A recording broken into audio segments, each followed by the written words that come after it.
Hello, everybody. Welcome to this Xbox Live episode 484. I am your host, Mark, aka Wingman709.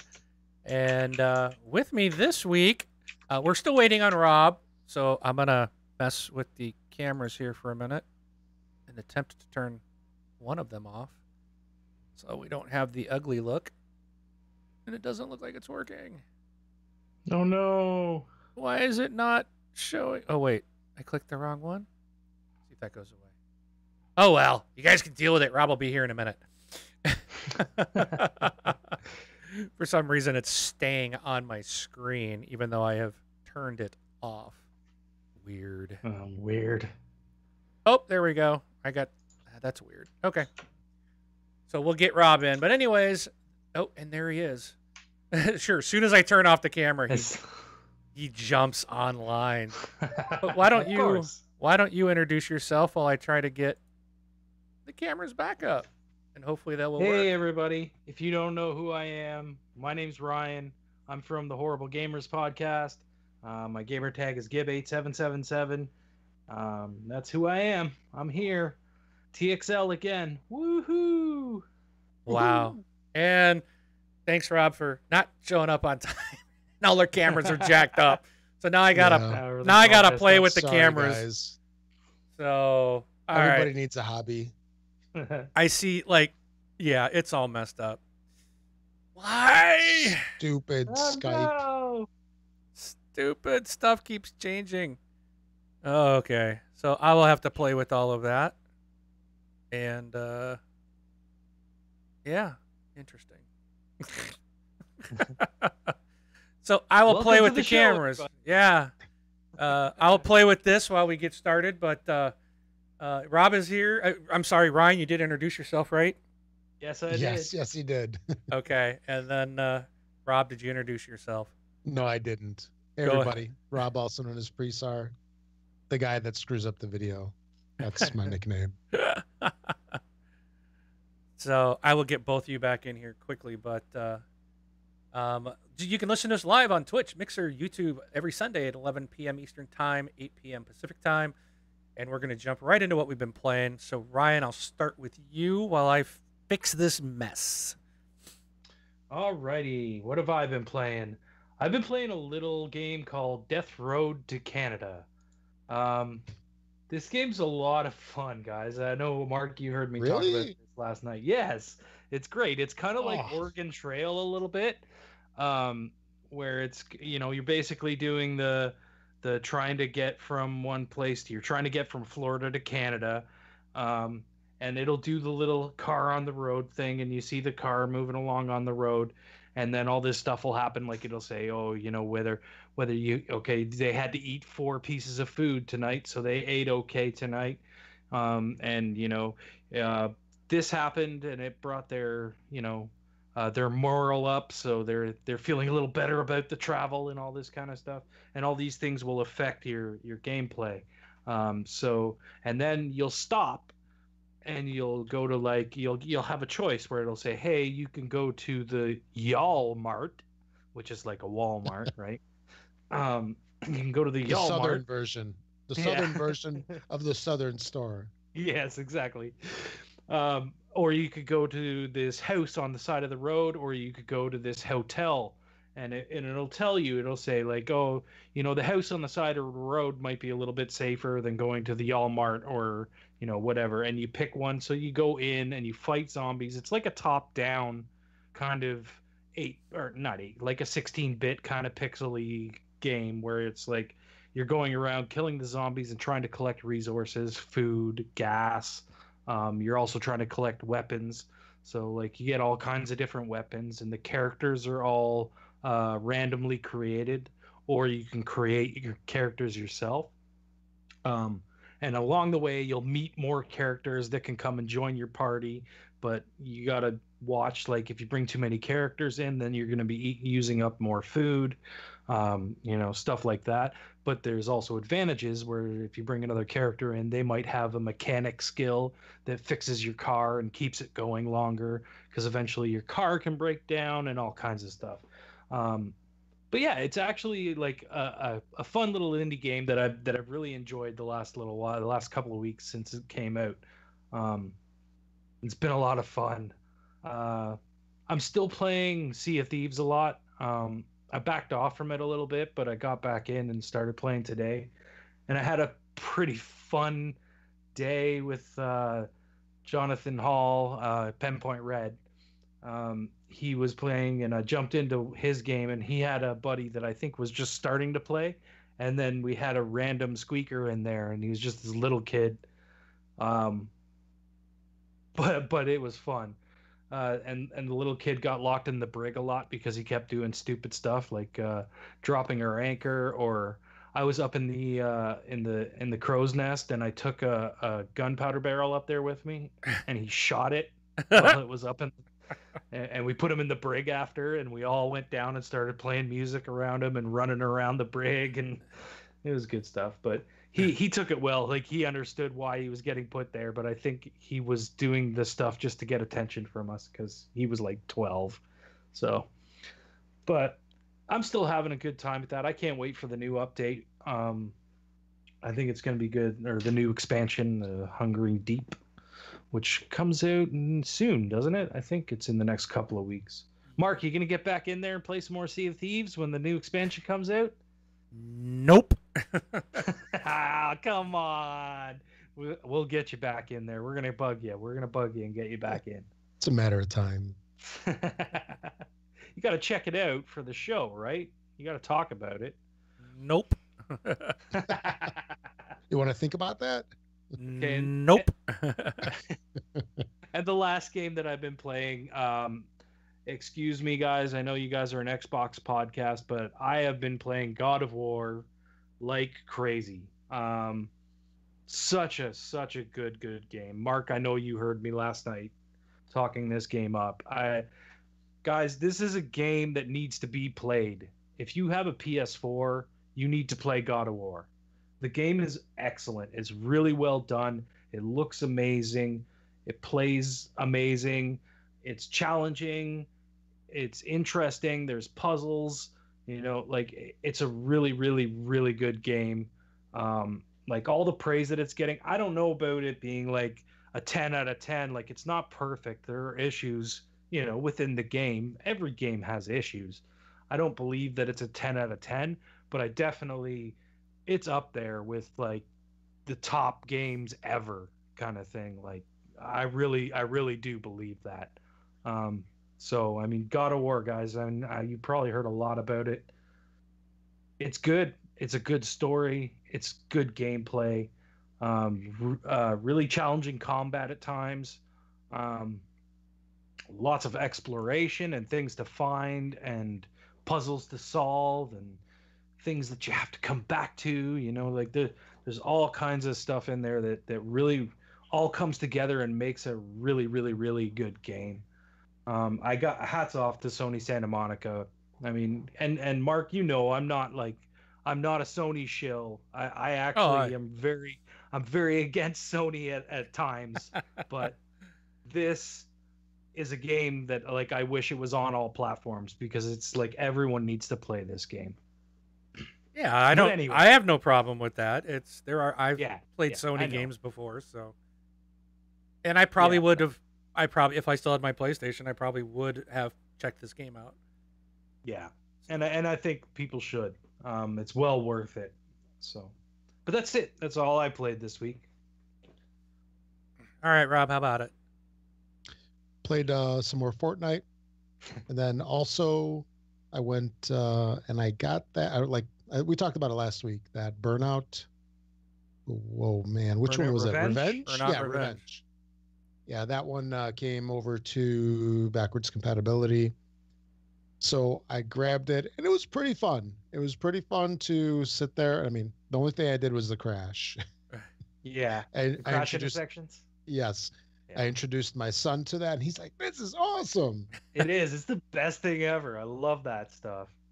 And it was sort of interesting. So, like, I apparently forgot how the crashing works because, like, the first crash, I went barreling into the intersection, and I scored $5,000 in damage. Oh, I was no. like, what? Would you hit a mailbox and that's it? I think I got a flat tire. That was about all. Nice. But yeah, then it started coming back to me how you have to actually wipe out the intersection, cause all the cross traffic to go into it. Because the first one, somehow I went through, and this map that they have of this intersection has like the intersection, it's a T, and then has a drop off and some cars below.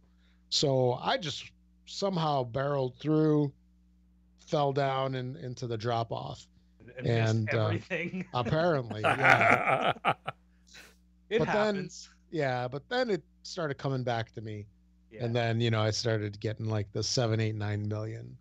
But it was pretty cool. I remember the crashing being a lot different. So it must have, the thing that I really remember for the crashing part of the games must be in one of the other games.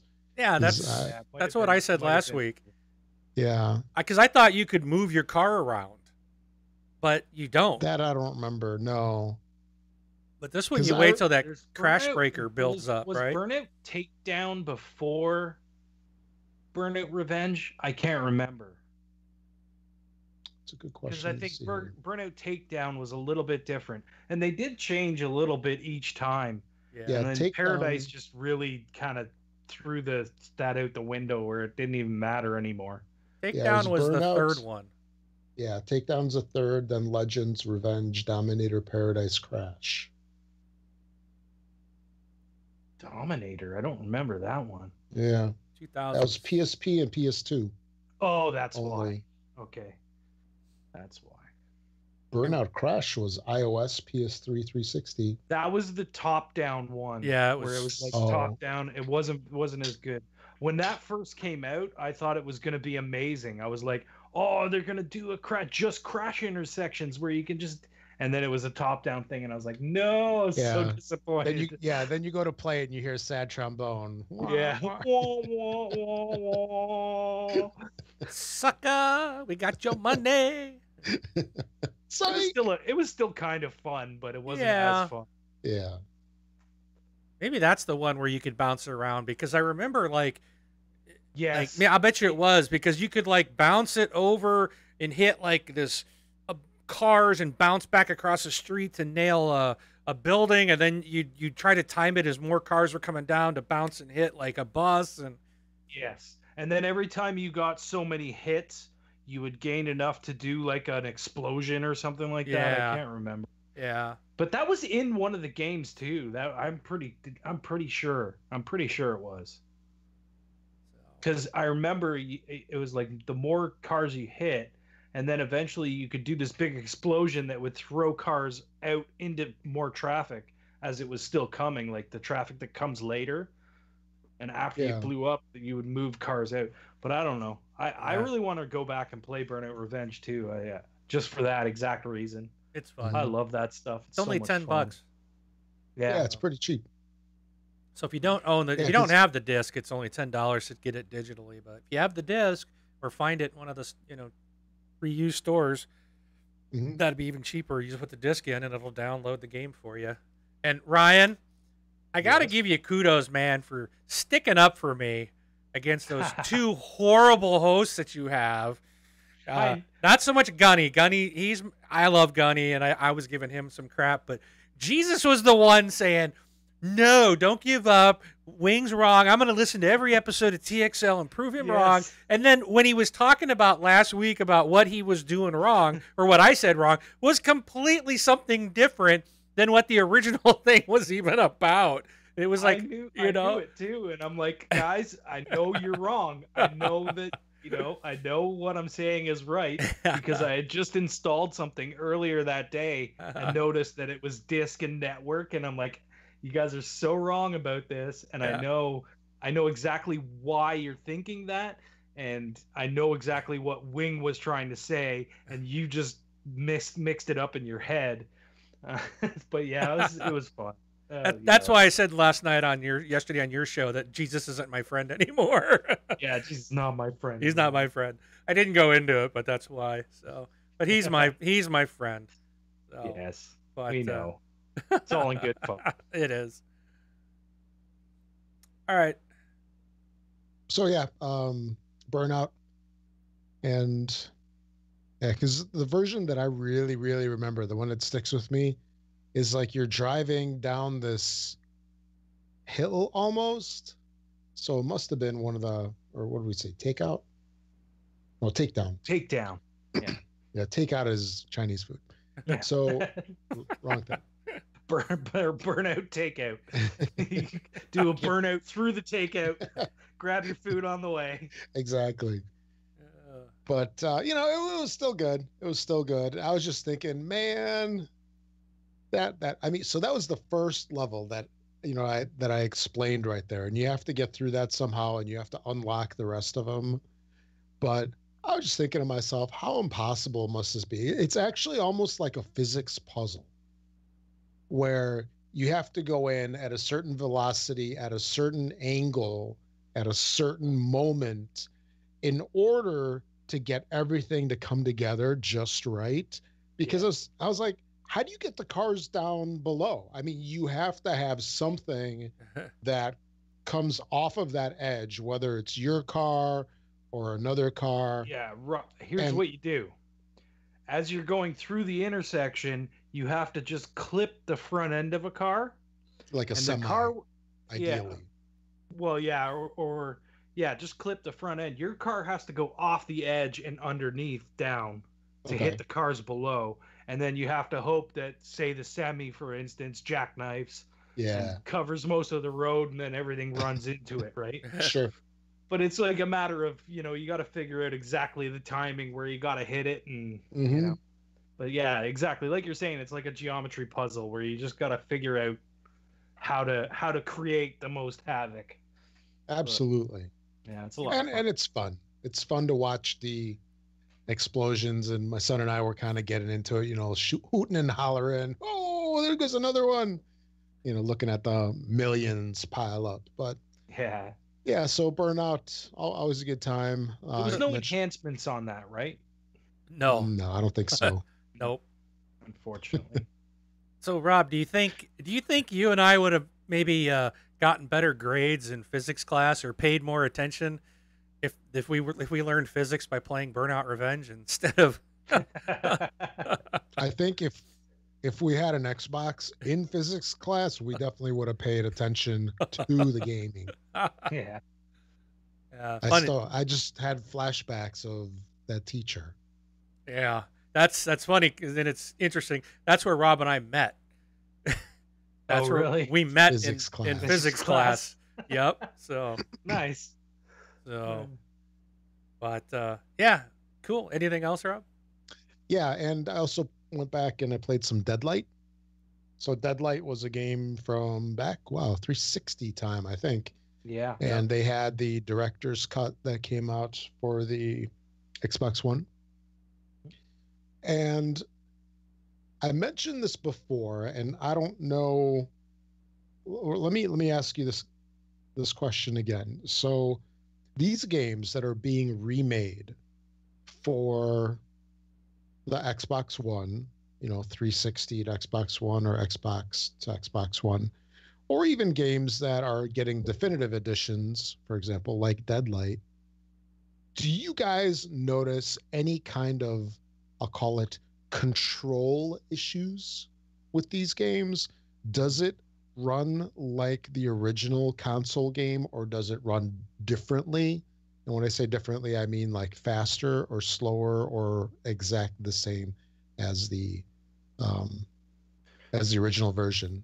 Well, for me, I mean, I have an X, so the enhancements help, and then that makes a difference. Like it does.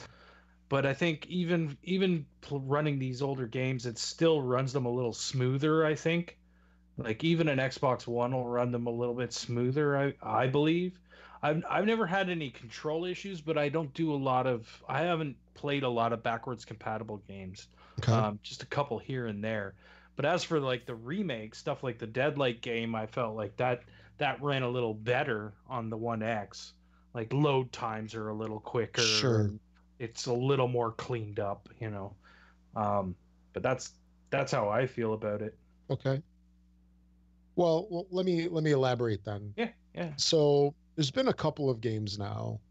Deadlight is one of them, along with the one that really stands out is that Tomb Raider game that was free a while ago. Underworld, I think. Oh, yeah. It was like 2-3 months ago.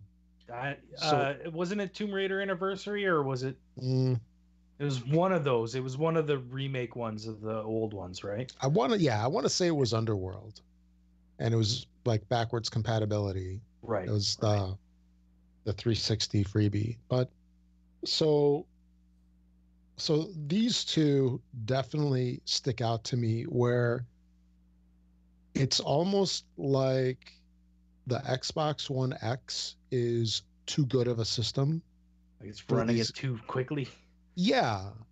So Deadlight, I see it a little bit, but the Tomb Raider game, I could not control this game. Where, I mean, I played it for like 10, 15 minutes and I'm like, I can't do this.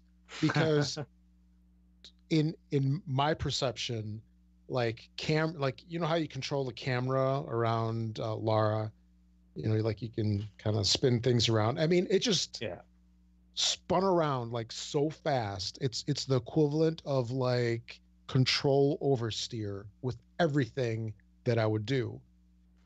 To the point of where it wasn't fun, because I'm just sitting there like messing with the controls, just trying to see where I'm looking and keeping, having to readjust. It really reminded me of like back in the day when you had your PC games and then, you upgraded your PC, I don't know, like to the newest 486 or 586 or whatever it was.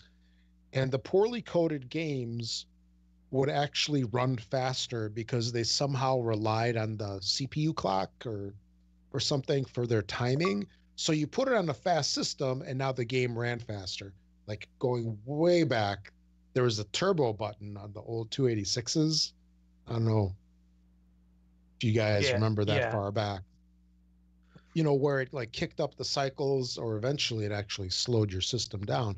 But you could like hit that and then, make a game run faster, potentially smoother. But again, some games were like uncontrollably faster, where like everything now ran at like double speed. So I was just wondering if you guys noticed this, because I'm definitely noticing it even a little bit on Deadlight, not so much as it was on Tomb Raider. Yeah. But I mean, it makes the game like hard to control. I don't know. I don't remember that on the regular Xbox One or the S. It might be something where it's like the actual rendering speed of you turning the camera used to slow down the movement because it had to render what you were turning into, whereas now there's enough processing speed to just have it rendered so that as soon as you turn, the cameras automatically. I don't know, like I can't say that for sure, but that's kind of what I'm imagining is happening there when you're describing it, right? Which that could feel really weird. I get that. I'll have to try it, because I'll install Deadlight on my S just to see if there's any difference. See if it makes a difference. And I'll try the Tomb Raider game also. I mean, it just I've noticed it a bunch now on a couple of games, and it really hasn't been on new games. It's just the older stuff that either is getting back compatted or something like that. And I'm sort of curious now to see if there's a difference between systems, and I'm surprised nobody's mentioned it so far. Or I bet you if you looked on Digital Foundry, they would probably have something.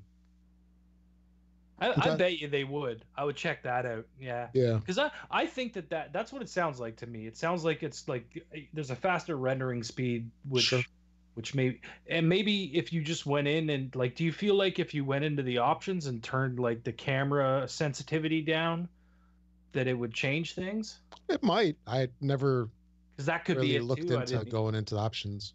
Yeah, that might be something too that you might want to look at. Maybe that stick speed is just too fast, and you need to bring it down to make it a little smoother. Yeah, maybe. Yeah. Or I'm just getting old. Or we're just down. getting old. I hear you, man. I've been in a bit of a funk recently with gaming, where it was like nothing was pleasing me, and I just, every time I started playing something, I was like, I don't want to play this, like I just don't want to play this right now. Yeah. And I started realizing it, and I was like, why am I in this? Why is this happening right now? You know what I mean? And it's like, well, stress and work and whatnot, it's catching up with me, I guess. Getting old. Yeah. You can't outrun this stuff forever. No, exactly, right. I don't have the reflexes I used to either, You start playing with all these little kids, and they got the reflexes of a kid, and they just shoot you in, and you don't even see them coming. It's like, how old am I now? Gosh. Even with Fortnite, playing that with my son, and he's basically 10, and we'll play squads, and in the end, he gets like 2, 3, 4 kills, and he's doing really good, and I died within about 15 seconds of landing. It just trust me, I know that feeling, because when I go to like Kathy's sister's place, and all the kids, they're all downstairs on the Xbox playing Fortnite, right? Yeah. And they know that I'm a gamer, right? So I come down, and they're like, oh, do you want to play Fortnite here? Play Fortnite. And I'm like, I'm gonna be dead in like 2 seconds. I hate this game. Like, I'm not good at it at all, And then I watch them, and I'm like, man, they're good. Like they got it down, Oh yeah. I get in there, I get 1 kill, and like maybe die, the second time the circle closes, and then they're in the finale, at the end of the circle with like 5 people left, and like 6 kills, and I'm like, man. But they play it so much that they know the maps too, right? Like they know where the chests are, they know what walls to break down to get a chest like right away, and where the guns are, and this and that, and I have no idea, because I don't play it that much. So we had a funny thing happen the other day, where we landed in a map, and then we encountered some other squad or whatever. Yeah. And actually, no, it was in the 50 versus 50 version 2, not the squads. But we were in the same area, and this guy comes along, and he's like shooting. So I hightail it. He's like, Dad, you gotta build, because you build like 4 walls around you, and then you build a ramp. That's like the minimalist, I'll call it fortification or something like that you do. So you do that, and you get the advantage of height on whoever is there. And he's like, Dad, you gotta build, you build like a wall around him. I'm like, I can't, because I can't hit the buttons fast enough. And he just said boom, boom, boom, boom, boom, and he's like building stuff around me, and it's like, wow, has it finally happened? I think it has. I'm losing gaming mojo. I'm passing it on to the next generation. But yeah, good stuff. But yeah, so I played Deadlight, which was a really great game, done really well. If you're not familiar with it, it's actually, I think it might be in Game Pass now. I don't remember, but it's a zombie-ish game. They call them shadows. There's some kind of disease that wipes out most of the population, and you're this guy who's trying to reach some other survivors and such. It's got, it's a side-scrolling game, really well done, nice little storyline, a little bit of swearing, not quite family-friendly for at least younger kids, but a great game, and it runs a little weird on the Xbox One X. Yeah, I played it back on the 360. It was pretty good. I enjoyed that game. And it's not very long, right? It's about 4 or 5 hours, I think. Yeah. Yeah, it's a couple hours. Game. Yeah. So good stuff. That's about it for me. All right. Mark? So you know what I played? Gems of War, and we got another.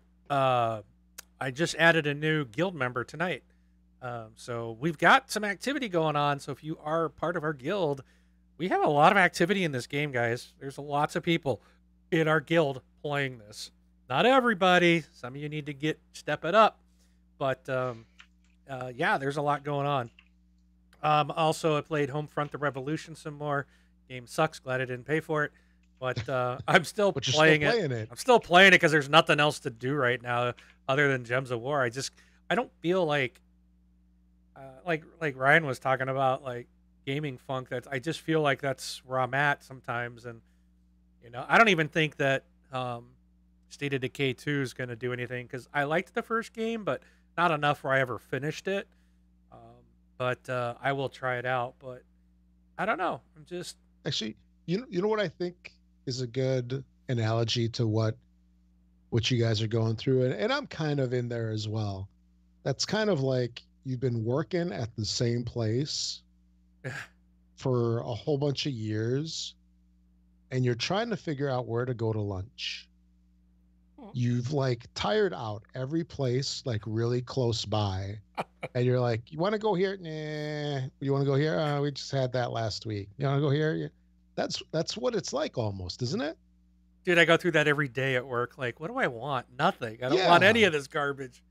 Exactly. So, and then I settle for Gems of War or Homefront: The Revolution. Yeah. Mm-hmm. But, and I also played Far Cry 5, so I've been playing with this with Comrade through this game for a while. So it was fun. She was man, she's been working a lot, so we haven't had a lot of time to game. But she was on the other day, and we got to finish the game for her. And it was really neat because I knew it was going to happen. And I was able to sit there and just listen to what her response was.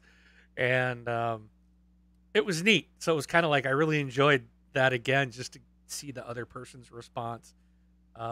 Ryan, I know you haven't finished this. You've got to go back and pick this up and play it. Just do the story just to see the end. It's different. So. Yeah. I keep trying, but again, it goes back to that feeling I'm having with gaming right now. That's one of those games that I keep going into, and I literally play for like 10 seconds, and I'm like, I just don't want to be here right now. Yeah. So, yeah, I'm sure I'll get back to it at some point. But that's what I played. So we can move on. So you can support us on Patreon by going to thisxboxlife.com/Patreon.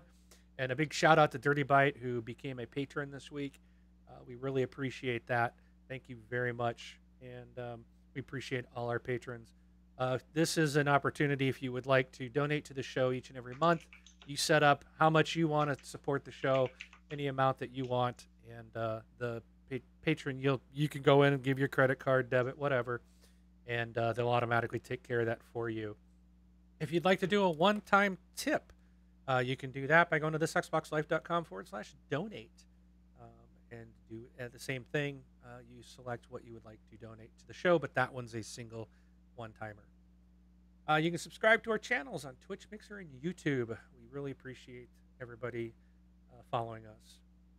By the way, I apparently did not have you on my Mixer. I'm now in there in the chat. So okay. I'm following you now. I thought I was. I must have always watched you on Twitch. Probably. But I could have swore I had you on Mixer too, but I guess not. Now you do. So yay. Yay. Yeah, Bait777's now following. All right, thank you for that. All right, so let's jump into topics. We've got a lot to discuss this week. So the first one, Rage 2 is a reality. Why? I have no freaking clue. Oh, come on. Game sucked. Wing, we've had this argument already, I think. We're going to have it again. Rage was not an amazing game, but it was still all right. It looked really amazing. Good. Yeah, good graphics. It played okay. It played pretty good. It was boring. it's the story wasn't there. That was the part of the game that was really kind of, you know, not so great. But I mean, like I remember when I reviewed that game for an old website that I used to be on, and I can't remember. I think I gave it a 7.5, which I think is about right, personally. Jesus says, "Bring some sense to Wingman." The game, no, the game. Okay, well, anyways, I didn't like the original game. I played through it. It looked great. I thought the story was terrible. I thought the gunplay was terrible. It just wasn't. There was nothing fun about it in my. And this is my opinion. I didn't like it. The gunplay wasn't that bad though. I mean, it was. Just thought it was terrible. I just didn't like it. Looking at it now, yes, I could see you saying that, but at the time, it was, you know, it was a typical shooter. Like it didn't play any different than any other typical shooter did. But yeah, I mean, everyone has their own opinions, right? I thought it was neat with the wing sticks, and you know, you're throwing them, and you know, it was fun. I enjoyed it, but you're absolutely right about the story. The story was not very good at all. Yeah, it was kind of boring. But I had enough fun with the gameplay that I played through the entire thing. So, I mean, this one, you've seen the trailer, right? It looked dumb. To me, I was just like, this looks so retarded. Anyways, it looks like Borderlands. Yeah, it looks like they ripped off some characters from Borderlands. That was one of the things I was watching. I was like, wait a minute, that guy's from Borderlands. Why is he in the? You know, they're just. I think these guys are gonna take an old franchise that failed. They're gonna try to reinvent it, but they're stealing from other IPs to try to improve their game. I'm not getting into it. It's just not gonna. Borderlands 3 be more of a fast-paced game like Doom, which I don't like. You know, Doom sucks. I mean, I know. But it's your favorite. But they do have more colors in this one, at least in the trailer, than the entire Doom game had. So yeah, splash of pink here and there. But anyways, I don't know, man. It looks fun to me. I think I'm gonna have a good time with it. The game comes out second quarter of 2019, so we're still a year away from it. So I'm gonna come back on the show second quarter of 2019, and we're gonna talk about Rage 2 when it comes out. Wing, and you're gonna be like, "This game was really good. I wasn't expecting it to be." I'm telling you. But like, was there even gameplay? It was just a bunch of stupid. Yeah, no. The first cinematic trailer that came out was just a bunch of hooey. It was just there to show off stuff. The second trailer that came out was gameplay. There was some like FMV stuff where it was like, okay, that's obviously not gameplay, but there was gameplay in there as well. It didn't interest me. So we'll have you back and you can do the review for us, and we'll take your word, because unless Rob's going to play it, because I'm not wasting my money on it. I'm just not going to. Wing, here's the thing, right? You don't like Wolfenstein, right? I used to. Oh, jeez. The new ones? Yeah, they suck too. See, because I feel like that's going to be another kind of... It's going to be that kind of a shooter, I think. So you're probably right. Maybe you won't like it. Maybe you won't. The good thing about this is it's got Avalanche Studios on it. Makers of Mad Max and Just Cause. And I like those. So if it is only doing, if Avalanche is doing the gameplay here, then I might be able to get on board with it. Now, what I'm wondering about this game is, what engine are they using? Are they using id Tech, or are they using whatever Avalanche's engine? It's got to be id.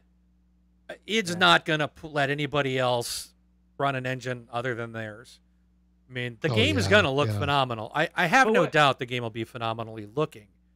You know. Yeah. Oh, it does. Like from watching that trailer, it looked really nice. Yeah. So, I wonder though, like, what is Just Cause run on? Is that Unreal, or is that a different engine. I don't think that's Unreal. I don't think it is. I'd have to look it up. Yeah, I can't remember. I'd have to look it up too. So, but anyways, Anyways, it's coming out. It is confirmed coming out early or this time next year. So we will obviously see a lot of this at E3. All right, wasted enough time on that. So, as our title this week, accessibility is king. The reason why I went with that was because this is one of the coolest, neatest things I have seen in a long time, and I absolutely Microsoft, I think, can't get enough kudos on this. So I'm going to turn the image thing off in the main screen there so you guys can see the Xbox accessibility controller that has been just displayed and announced. So this thing's cool. This is not for everybody. This is a new adaptive controller, they're calling it, but it's for accessibility of gaming. So this is designed for those people that can't play a video game on a console in the traditional sense of like using a controller like we do. And they had a video that went along with it. I forgot the hospital that they were tied into. I think it was somewhere in Ohio. I think you're right about that, but I can't remember the name of it either. Yeah. But maybe the article has the name of it. But anyways, they've been working. So Microsoft, I guess, has been working with this hospital to help the Craig Hospital. That might be. I think that sounds right. And working with them and their patients and stuff to help design or find a way for people that with handicaps to game better, to, you know. And this thing's like a big box, and it's got these big pads on the top. But there's all these, the secret sauce, I think, is in the back, which I got that image up on the screen. And you can plug in all different types of like custom controllers. And there's a lot of people that like want to use their feet, or they can use their mouth, or they can use different, you know, maybe one hand and stuff. And it was really cool. And to see, you know, one guy they had in a video, like, didn't have like his right, I think it was his right hand. He really didn't have fingers. So he's like, I can't really hold or use this controller. And so this allows him to use other options to plug in and still play Xbox games. And then this accessibility box, essentially, you plug in your device and say, I want to use, like, if you've got a foot pad or something that you just, if you don't have fingers, maybe you can just push your arm down on like a pad to press, and it'll act as like an X or a Y or an A button or whatever. And you can select that on here of what you want that external device to do. And it's just really cool because Microsoft has spent a lot of time and money into making something that's for a very small market, you know, but important, but very important. Oh, absolutely. Yes. This, you know, I'm not, when I say a small market, I don't mean that in a disparaging way. It's the fact that a companies will go for, where do I get my most bang for the buck? You know, they don't look at markets that are smaller or consider people that maybe can't play in the traditional format. They're looking for, well, you know, 80% of the market can play this way, and that's what we're going to build a controller for. These guys went out and worked with a company or a hospital and other groups. They worked with, there was a list here, I just had it. Able Gamers Charity, the Cerebral Palsy Foundation, Craig Hospital, Special Effect, and Warfighter Engaged. It was a partnership with those organizations around the world, including those that I just mentioned. And I think this is so awesome because, you know, it brings gaming on a console availability to more people. And I'm really stoked about this. And it was, you know, it really touched my heart. And I was so happy to see, like, the one lady that was talking, she was in a wheelchair, and she was talking about, like, now she can play games, you know, and it's like a lot of all these people that have always had to sit back and watch other people play games can now have a chance to do it themselves and that's awesome. Like, I think this is an amazing thing that they've done. You know, and it's not about, hey, we're gonna make a whole crap load of money on this, because they're probably not, but it gives these people that, don't have that escape, the ability to have that escape, and that's amazing. That, like you said, Wing, it touched my heart too, man. Like, I was just like, this is a great thing, and I'm so glad that they're doing it. Yes. I know the price, I think, is $99. And I think that I gotta be willing. I'm guessing here, but I'd be willing to guess that this is probably, they're not making anything, if much, off of this, because there's a lot of tech in this thing, and it's just, I bought what's one of those Xbox Lab custom ones, and it cost me $90, and I can't do anything this thing does, So I just, I gotta say kudos to Microsoft for this. This is awesome. You guys did something for the right reason, for the right people, and this just, thank you. I mean, I appreciate it. I don't need to use this, but I have friends that are, well, Rob and I, we both have a friend of ours who got hurt, and he's in a wheelchair. Yes, he can play with his hands, but he's got a bunch of friends that probably can't, and to see this, just, it's awesome. I just, very cool. I used to listen to a podcast, and I cannot remember what it was called, but the one guy was a handicap guy, and he played a lot of PC games, and it was him and this other guy, and this whole thing made me think about that guy. I need to go back and see if he's looked into this yet. God, I can't remember what the podcast is called though. So, anyways, just keep going on. Well, I know we've got a community member who is handicapped and plays a ton of games, and he often is here in our watching us live. But now that we've gone later, we've pushed an hour back. We've lost a lot of viewers because it's real late on everywhere other than the Pacific Coast. So that's right. In fact, I'm probably going to reach out to him. I've been thinking about asking him if this is. I don't think he would use this because he plays a lot, so I'm sure he has full use of his hands. But I did want to reach out to him, and I might do that tonight. Just shoot him a message and just say, "Hey, I'd love to hear your thoughts and stuff like that." Maybe I'll get him on here to talk about it. So if he uses this, or if he plans to use this, or knows anybody, or if he knows somebody that would use it, Yeah. So. I mean, I see this being sold to to hospitals, really, and maybe homes that take care of people with disabilities and stuff.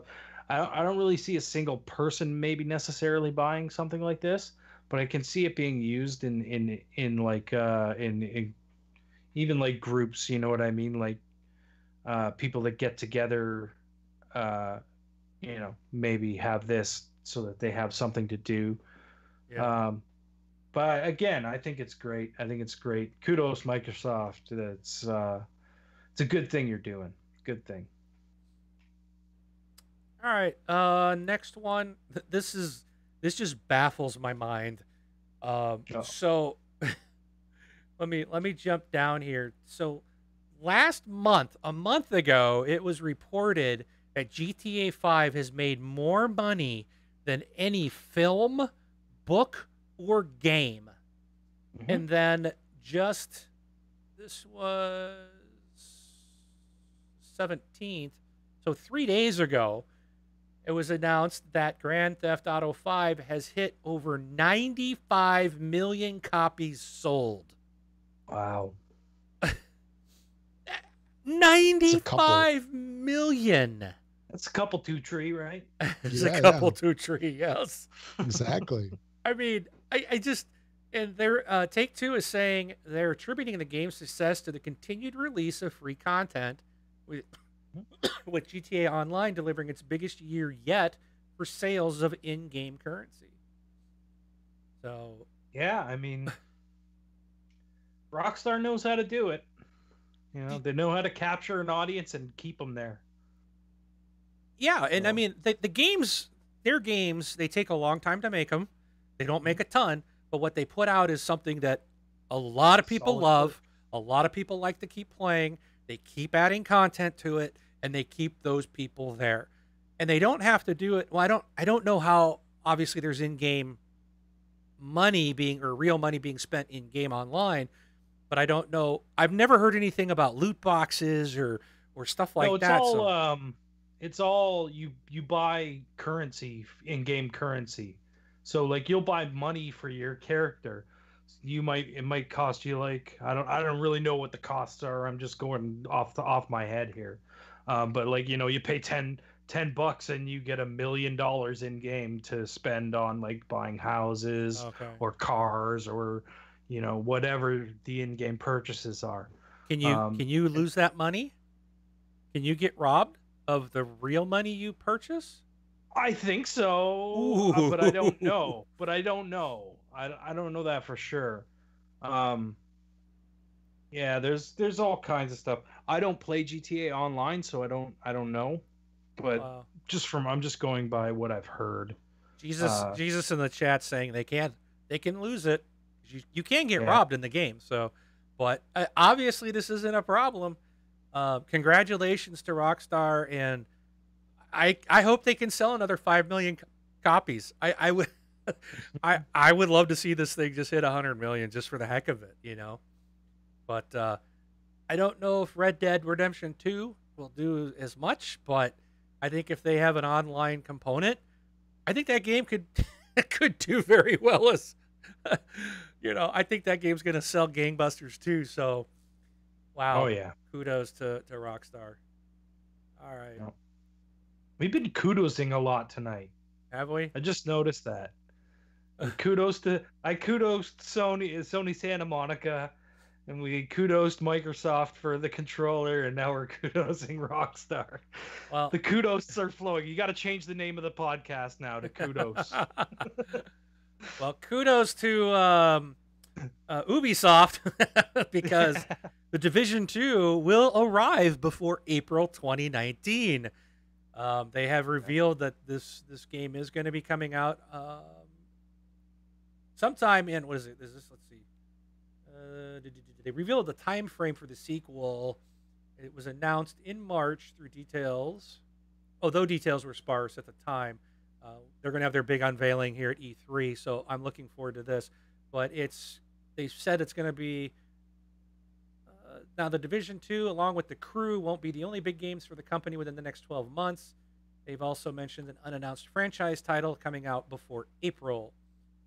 And we're kind of expecting that to be Splinter Cell or maybe an Assassin's Creed, but I'm banking on Splinter Cell.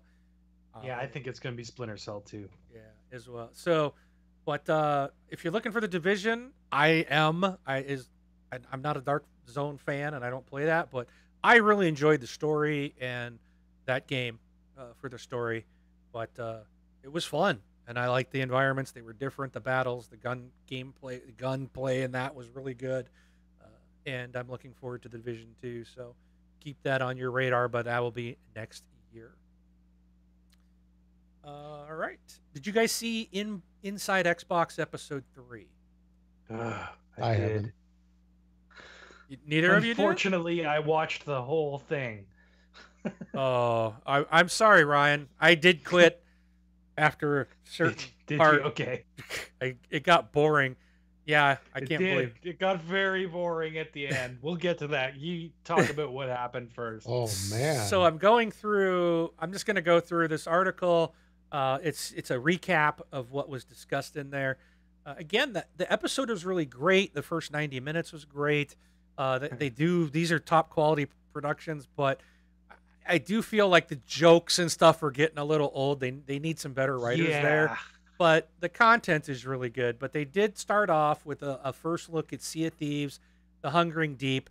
They didn't really do a look at it. Sea of Thieves again? This is the only part.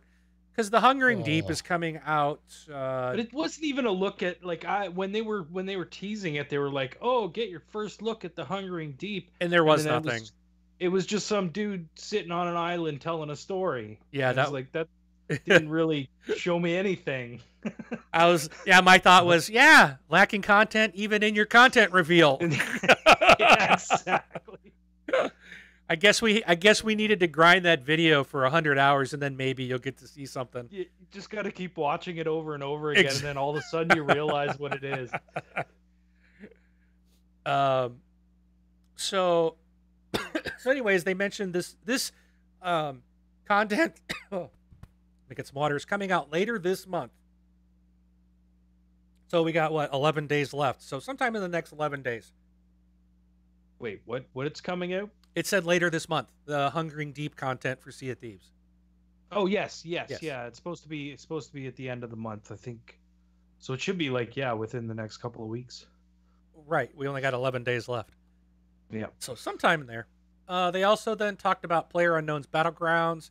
The desert map launch date was been revealed. This has been on the test server for a few weeks, but the May 24th will be the public launch for Miramar map, also commonly known as the desert map. So that's coming. They did a State of Decay 2 community Q&A. And of course, we got to see some stuff from State of Decay 2. And they got 4-player co-op, including the benefits of players joining another friend's game. So one thing I thought was cool, I can't remember if I heard it there. I think I heard it on another podcast. But when you go into somebody else's game, so one of the issues with a co-op game often is like, okay, you get your 4 friends together and it's like, hey, come and join my game. It's like, well, no, you come join my game. Like everybody wants to play their own game to progress their own story. But in this game, you need, what's it called? It's not reputation, but there's something like that, or you're going to build up reputation. You're going to build up some kind of points, right? And the more of those that you have, then you can buy stuff or build things and whatnot. So when you go into another player's game, you do keep like the money and the weapons and stuff, but when you come back to your game, you're going to get like a lot of this reputation. And from what I've heard from someone who on another show who has done this already, they've played it in the preview. It was a lot. Like they're like, wow, I can't believe how much of this, like XP type stuff that I got for this. So that's like a nice bonus or kind of enticing people to do more co-op. And I think that's a really good idea. So look for that. That's coming out. It's already out. If you bought the Ultimate Edition of it, you got that on Friday evening. But this Tuesday or Monday night, it'll be available for everybody else if you're buying the regular edition, and then it should be available as well on the Game Pass on Tuesday as well. They went over the Xbox Adaptive Controller, which we talked about. Then they talked about No Man's Sky. They brought in, what's his name, Sean something. Oh, they don't have it listed here. But why can't I remember his name? But he was on, and it was funny because I know, Ryan, we were talking about this on your guys' show yesterday. Sean Siri? And something like that? I guess Cerny, something. Yeah, so I guess he kind of talked a lot about this game before it came out on PlayStation. Yeah. And promised a lot of things that never came to fruition. And it was funny because when I was watching it, I felt like he kept saying, well, he doesn't like to talk and he doesn't want, so I felt like he didn't want to say anything. But then you were saying he still kept promising stuff. Yeah, and he was promising the stuff that he was promising originally, saying that it's coming this time. And then he was like, well, I just don't want to talk about it because I don't know. It's like, well, it sounds like he's talking this up again. I hope he's not making the same mistake, but we'll see. But I think he just gets excited. He's like Peter Molyneux, right? Where he gets excited about what his vision is, and he talks about his vision and not the actual product, right? He talks about what he wants it to be and not what it's going to be. Which is something that Peter Molyneux always did as well. Yeah. Well, the good thing is for Xbox players, when this game comes out, it is going to be Xbox One X enhanced. You're going to get all the content that has been released on the PlayStation so far, and we'll get the additional Next content pack. It's called Next. Excuse me. That will also be included. So we'll have all the content that the PlayStation will have when this game launches. So that's good. And it's June 24th, I believe, was the date. I don't. Or was it July? There's not one in this article, so I don't have. They did say a date. I remember that. Okay, I can look that up here in a minute. They went into Forza Motorsport 7, talking about updates in this game, which surprised me because I would expect Forza Motorsport 8 to come out next year. But Brian Ekberg from Turn 10 Studios talked about some updates and features coming to the game. They outlined a brand new series of features for multiplayer, including the new Forza race regulations, which not only create a more fair, skillful online experience, but also teach players how to improve in online competition. This includes new track limits, which highlight when you're about to go off the track, and I do remember them showing that. Teams also introducing time attack back into Forza, with every track, ribbon, and class having a time attack associated with it. And they're also experimenting with a new drag race mode, including custom stats and mechanics such as free rev to help create a tune simulated drag racing experience. That's still in early development, and so we'll keep you updated when that's available. But drag racing coming to Forza, guys. What do you think? Interesting. So, No Man's Sky does release on July 24th. Cool. So I was right about that. I thought I heard the date. Sorry, go on, Wing. Oh, no. So the cool thing about the drag racing, I remember them talking about, is they're doing something where as soon as you finish the race, you can like hit a button and like, boom, just go right back to the start and like race again.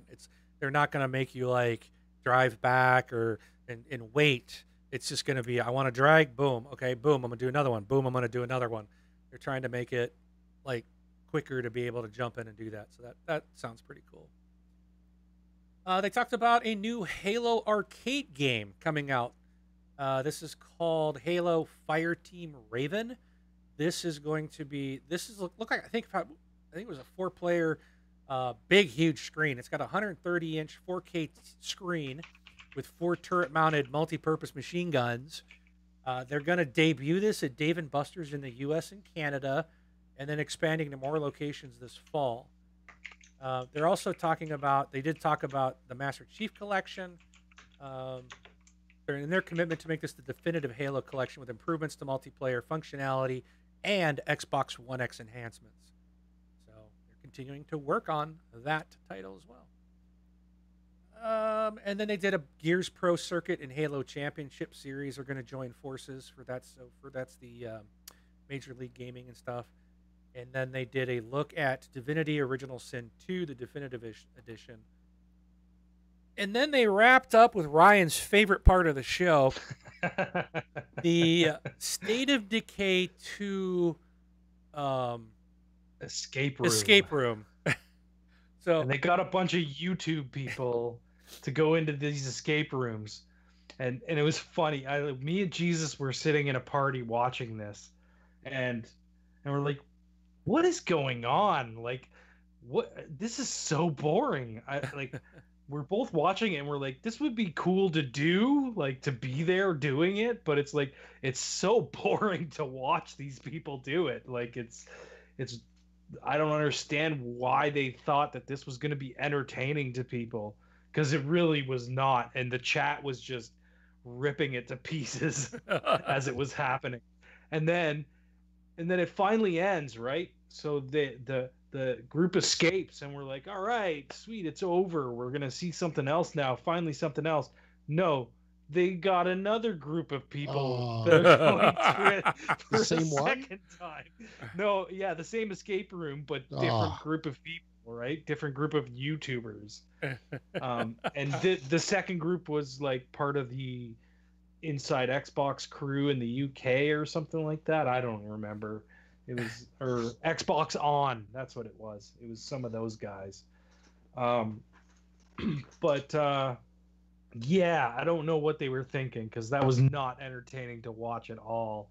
It was really, really boring.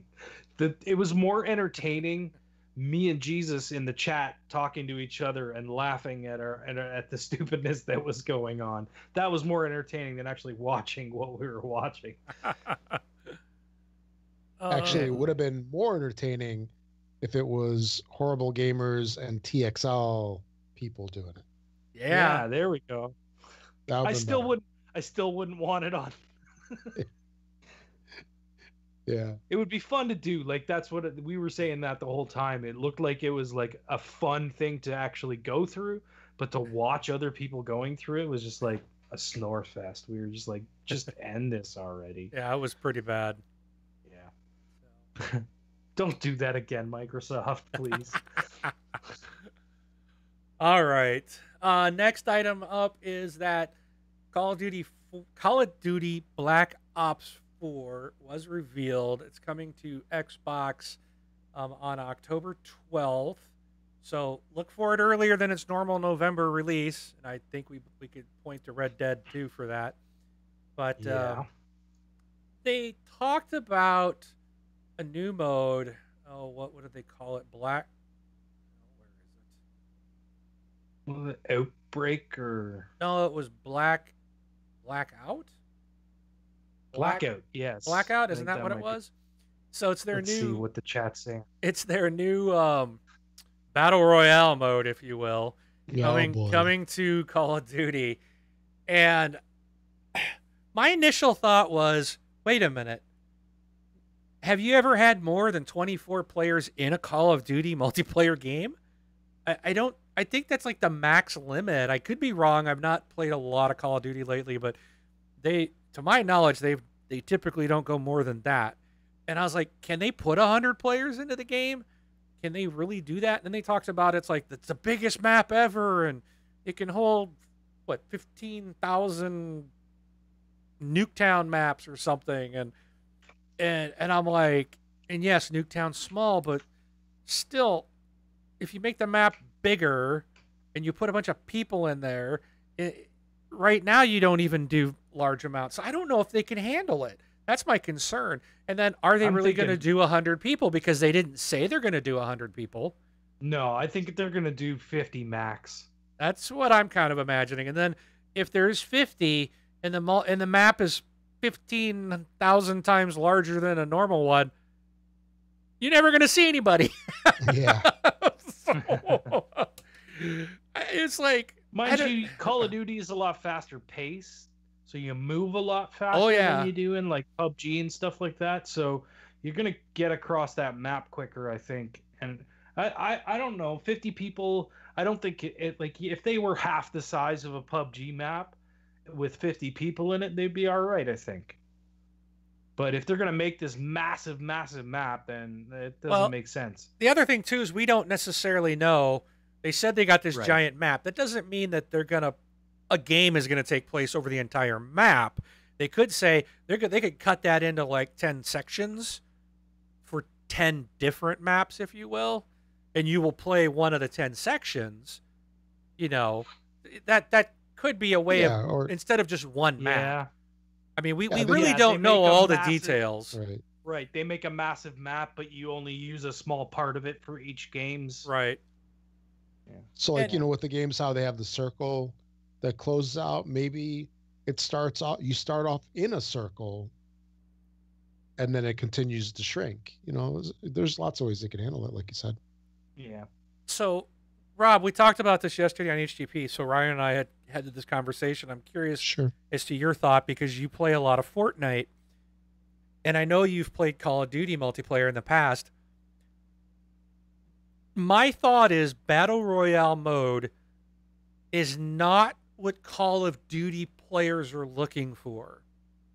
And the reason I say that is because Call of Duty players, you play, you rank up, you unlock stuff, you get as high level as you can, you bring all your gear, and then you just own everybody. This Battle Royale in Call of Duty would be everybody coming in with nothing. And I don't know if that's what traditional Call of Duty players want, to start the game out with nothing. and everybody being on the same page. What do you think? That's a very good point. Yeah. I think that the battle royale mode is probably going to appeal. So COD battle royale will appeal maybe more to current battle royale players than it will COD players. You know what I mean? Yes. Like, I'm actually interested in a Call of Duty battle royale because I've not gotten into Fortnite or PUBG because it's Call of Duty and Titanfall. The way their characters move to me, it's perfect. It's the perfect way I can move, I can turn, everything is like exactly as I expect it to be, and it works. Battlefield or Gears of War or other games, I feel like I'm more clunky. It's not as smooth. It's not as quick. And Call of Duty just has that formula for me. And it's just the way, like, again, the way it feels when I'm moving with the controller and my character. It's just like butter for me. So PUBG is rough. It's choppy. It doesn't work as well. There's too much inventory management. Fortnite is better, but there's so much. These people have gotten so good. I don't even want to bother going in there because it's like it's added the whole building thing. And man, I've watched some of these people. I watch a lot of Fortnite online. It's interesting to watch. It's fun to watch, but I'm like, I could never compete with that. So I think maybe Call of Duty. Usually, I do fairly well in that game. I think that's something I might get into because I'm coming at it as I'm not this Call of Duty multiplayer expert, and everybody's going to be at the same, if we all start in with nothing, but that means the perks and all that stuff, the kill streaks and all that's got to be gone unless they're going to tweak the formula. But I don't think you can really tweak it and give you those types of things because to me that ruins Battle Royale. Battle Royale is you are all the same, go find your stuff. Now, you might find a kill streak or a something, on the map that you can use, which I could see that working. Like Fortnite's got all the golden treasure chests. You could pop one of those and it's like here's an airstrike. Oh, sweet. I'm going to call this in. You might pick stuff up like that, but I don't know if the general Call of Duty community wants that. So it'll be really interesting to see what happens. I think they need to make their own take on it though, so like they could bring the perk or not perks, but like kill streak stuff into it where it's like, sure, if you survive and you kill 5 guys in a row, then all of a sudden you can call in the drop that'll drop close to you, but you still have to be careful because people will be watching that drop, looking for someone to come to it and pick it and pick the stuff up, right?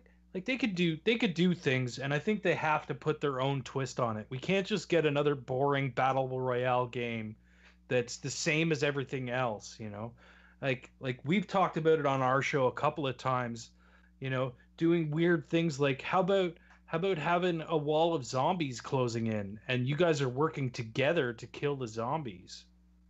So instead of a blue wall closing in, there's zombies and it's a horde of zombies that are closing in on you, and instead of fighting each other, you're working together to kill all the zombies and clear the place out. And if you clear the place out, you're good. If you don't and the zombies win, then the zombies win. Like it was a silly idea we came up with, you know what I mean? It was like, hey, that would be something different, It's like something that it's different. They need to put their own spin on it is what I'm saying. Like there's still got to be some sort of Call of Duty-ness in there. I agree, but I don't think you can't start out with anything different from everybody else. To me, that's what makes Battle Royale. Everybody goes in with nothing and you have to find it. Now, maybe you can pick up run faster or one of those perks. Maybe you might find those along with weapons and ammo. It'd be like a power up or something in the game. Yeah. I'm fine with that, but I don't think it will work if someone can come in with, well, I've got a hardened vest on and I've got this helmet and and I got a pistol and you've got nothing. I would think that would ruin the whole mode. But we'll see what they do. I mean, I'm sure they'll put their own spin on it. Yeah. Yeah. And one thing about Battle Royale too is that those last two games that we talked about over the past couple of weeks that came out, like there was one from Cliff Bleszinski's studio. Radical Heights and Yeah. I'm trying to think of what the other one is now. Yeah, but- Darwin Project. The Darwin Darwin. Project. Yeah. So, those coming into the space thinking that it's just a license to print money apparently has not worked out. Right. Right. So right now, personally, I think Fortnite is the king. PUBG is a big player in it as well. And these other companies that come in, they're going to struggle. They're going to have a hard time to get, a battle royale game in, and that's where COD has a little bit of a leg up. Yes. What? No, they have the audience. Right. Yeah. Right. I think you're going where I was about to interrupt you and say, so Yeah. keep going. So, they've got a leg up on that because they have such a huge fan base, massive fan base. That's why I see Call of Duty and Battlefield both doing well in that genre as long as they put their own twist on it and have something that's going to keep their audience engaged in it, right? Or have it be compelling enough to bring over the Fortnite and PUBG crowd. Because I would think that COD Battle Royale, if it's done properly, would be a great option for PUBG people. I don't know about Fortnite because it's sort of its own quirky thing. It's got the building, it's cartoony, it's a little silly. It might not draw those people over, but it'll definitely get the PUBG people if it's done right. And it might actually, take the reins from PUBG as well. Yeah, we'll have to see, right? Only time will tell. Yep. Yes. All right, so we already talked about No Man's Sky, and I had the date in there. So you were right, Ryan. We already talked about it, so I'm going to skip that. Go to my last item was the user feedback site that Microsoft has put up, which is great. I highly recommend people go to it because that's why we're getting these backwards compatible games. We're voting on it, and they're bringing us the things we want. But they've announced that the Xbox feedback is improving and moving. So Xbox feedback is now Xbox Ideas. If you've already seen the new Xbox Ideas site, you might notice that the site feels familiar. They're continuing to use the user voice platform to collect our ideas, but in order to maximize the impact of our suggestions, what they're saying, your suggestions, we are changing how you submit your ideas by introducing the concept of idea drives. So an idea drive is a campaign that runs for a limited time, usually 1 to 3 months. Each idea drive will focus on a specific feature, area, or topic, sometimes with a limited number of ideas. For most ideas, there will be a collection phase where users can submit their own ideas about the feature. For example, there's currently an idea drive for the Xbox Insider program that is in the collection phase. The idea started with some ideas from the Xbox Insider team members, but every day we're adding more ideas submitted by users. Word ideas in here way too many times. Keep in mind that we very carefully moderate the list of ideas, and we will make edits for clarification on any idea we accept. If you submit an idea that is duplicate of an idea already posted, or if you submit an idea that is unrelated, it will not be posted to the idea drive. Okay. I've already lost interest. Idea. It's like the TV sports thing again. Idea. So you can go. Is Don Matrick back?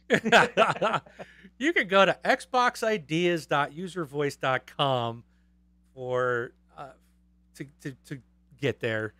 So that's the site, but make use of it. They Microsoft is listening.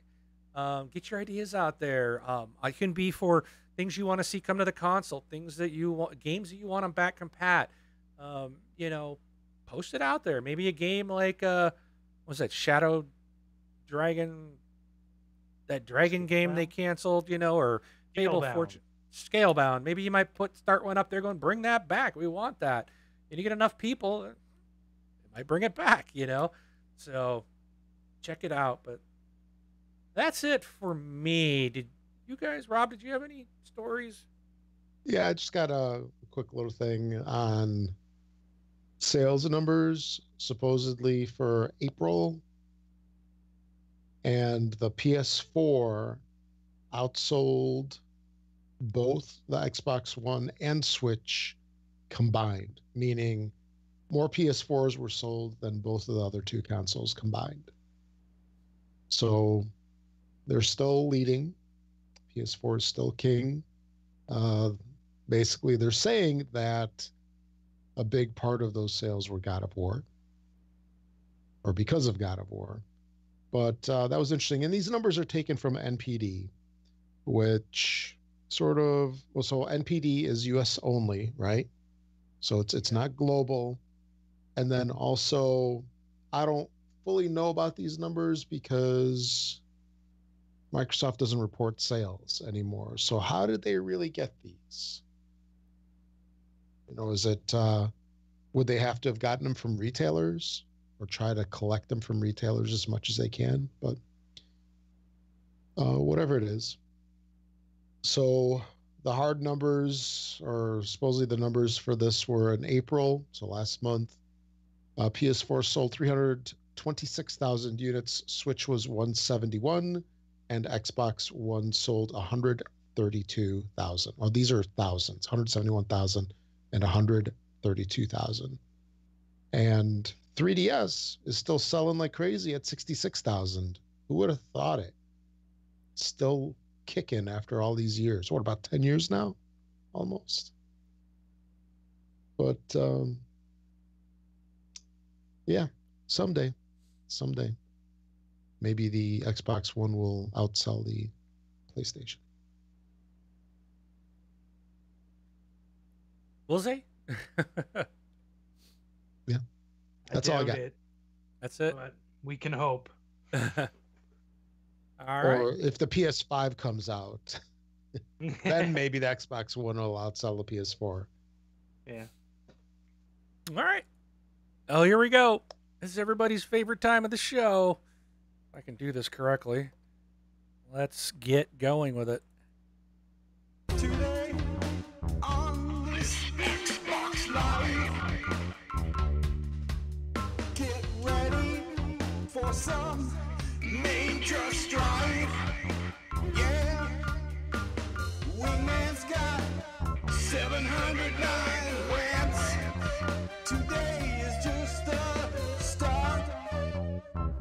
Get ready for this rant. All right, it's rant time. And this is going to be pretty short, but could we please move on from zombie games? It's like every new game or everything that's coming out is zombies. Now, I will say one exception to this. I still want Dead Island 2 to come out, so they do need that one to come out, because I love Dead Island and Riptide, and I was so stoked for Dead Island 2, but those are like melee games and they're super fun. But I'm getting, as fun as it is to kill a zombie, I'm getting a little tired of them. You know, I hear you. And I mean, but it's a fad, right? It's just like the battle royale thing now, and you know, it's a thing that's common and people can relate to it. And one of the most popular TV shows has to do with zombies, so it's like it's a topic that it's relatable to mass majority of people. And yeah, I agree with you, Wing. It's getting a little boring. You know, it's like, it would be okay if it was like every once in a while one of these games came out, but so many of them, you know, like you said, games like Dead Island or Dying Light was another really good zombie game. What? You know what, Wing? Dying Light was better than Dead Island. Oh, no, it was not. No, it was not. Yes, it was. No, it was. No way. No way. Yes. So much better. I And the love great Dead thing about- Island. And the great thing about that game was that it's still supported today. Yeah, They're still putting out new content for that game. And I That's think true. there's a battle royale mode coming out oh, for it good as well. lord. Yeah. That'll be the But new thing, Battle Royale zombie modes. It's just... It's going to be what I was saying. Yep. Wing. Yep. The- We'll blame the that on... circle of on- zombies we'll- closing in. I'm blaming you guys for that. So, no, it's just, even like Crackdown 2 went that way, which frustrated me. Yeah. They were there in the first game, but, or the story led to that. But, man, I don't want to see that kind of crap in Crackdown 3. And, I don't like the zombie modes in like Call of Duty. I know a lot of people like it, but it just seems like every game's got to have some zombie connection. It's just like, all right, guys, let's come up with something new, something original. That would be creative, great. Pirates. Yeah, yeah. Hey. There's zombies in that game too, right? You could say that because you're going after skeletons. They're That's not zombie-ish. zombies, that's skeletons. It's Come still on. the undead. Skeletons are different than zombies. All right, that's it. That's all I got. I'm not going to rant on this that long. It's just not worth it. But I do want to give a huge congratulations, shout out to our good friend Moronic Cow. For those of you that have been around for a very long time, you know who he is. He was the original with Braun and myself on Xbox Podcast. He was on here when we started TXL. He was on, there was a 4-man show, and he just got engaged yesterday. So that's awesome. So happy for him and his fiance. So many congratulations from the TXL community to you, Kyle. Yeah, man. I used to Congrats. listen to Achievement Hounds a lot too, so Yep, you yep. know, And he's, I didn't know about this, so congratulations to him. That's awesome. yeah, him and Ravioli Capone and Lead E-Dog were from our community. They went and started Achievement Hounds podcast. So yeah, it's just kudos, man. That's awesome. Proud of you. Happy for you. Yeah. Woohoo! Not proud Yeah, of and him. Him and Elite E-Dog have come a long way. Yeah, he's Yeah. married. Lead E-Dog. He's married has with a kid now child. too, right? Yep. Yeah. So, but all right. Congrats, Good for Kyle. them. Congratulations. And good news for our UK listeners. And Rob, I'm going to be in a lot of trouble if I screw this up. But I did not look this up, and I'm going to attempt to say this correctly. We have a giveaway for our people over in Europe and who make use of the Amazon UK site. We have Really? How much is it? it's £39 and 58 pence. You got it. You Yes, got it. That's yes.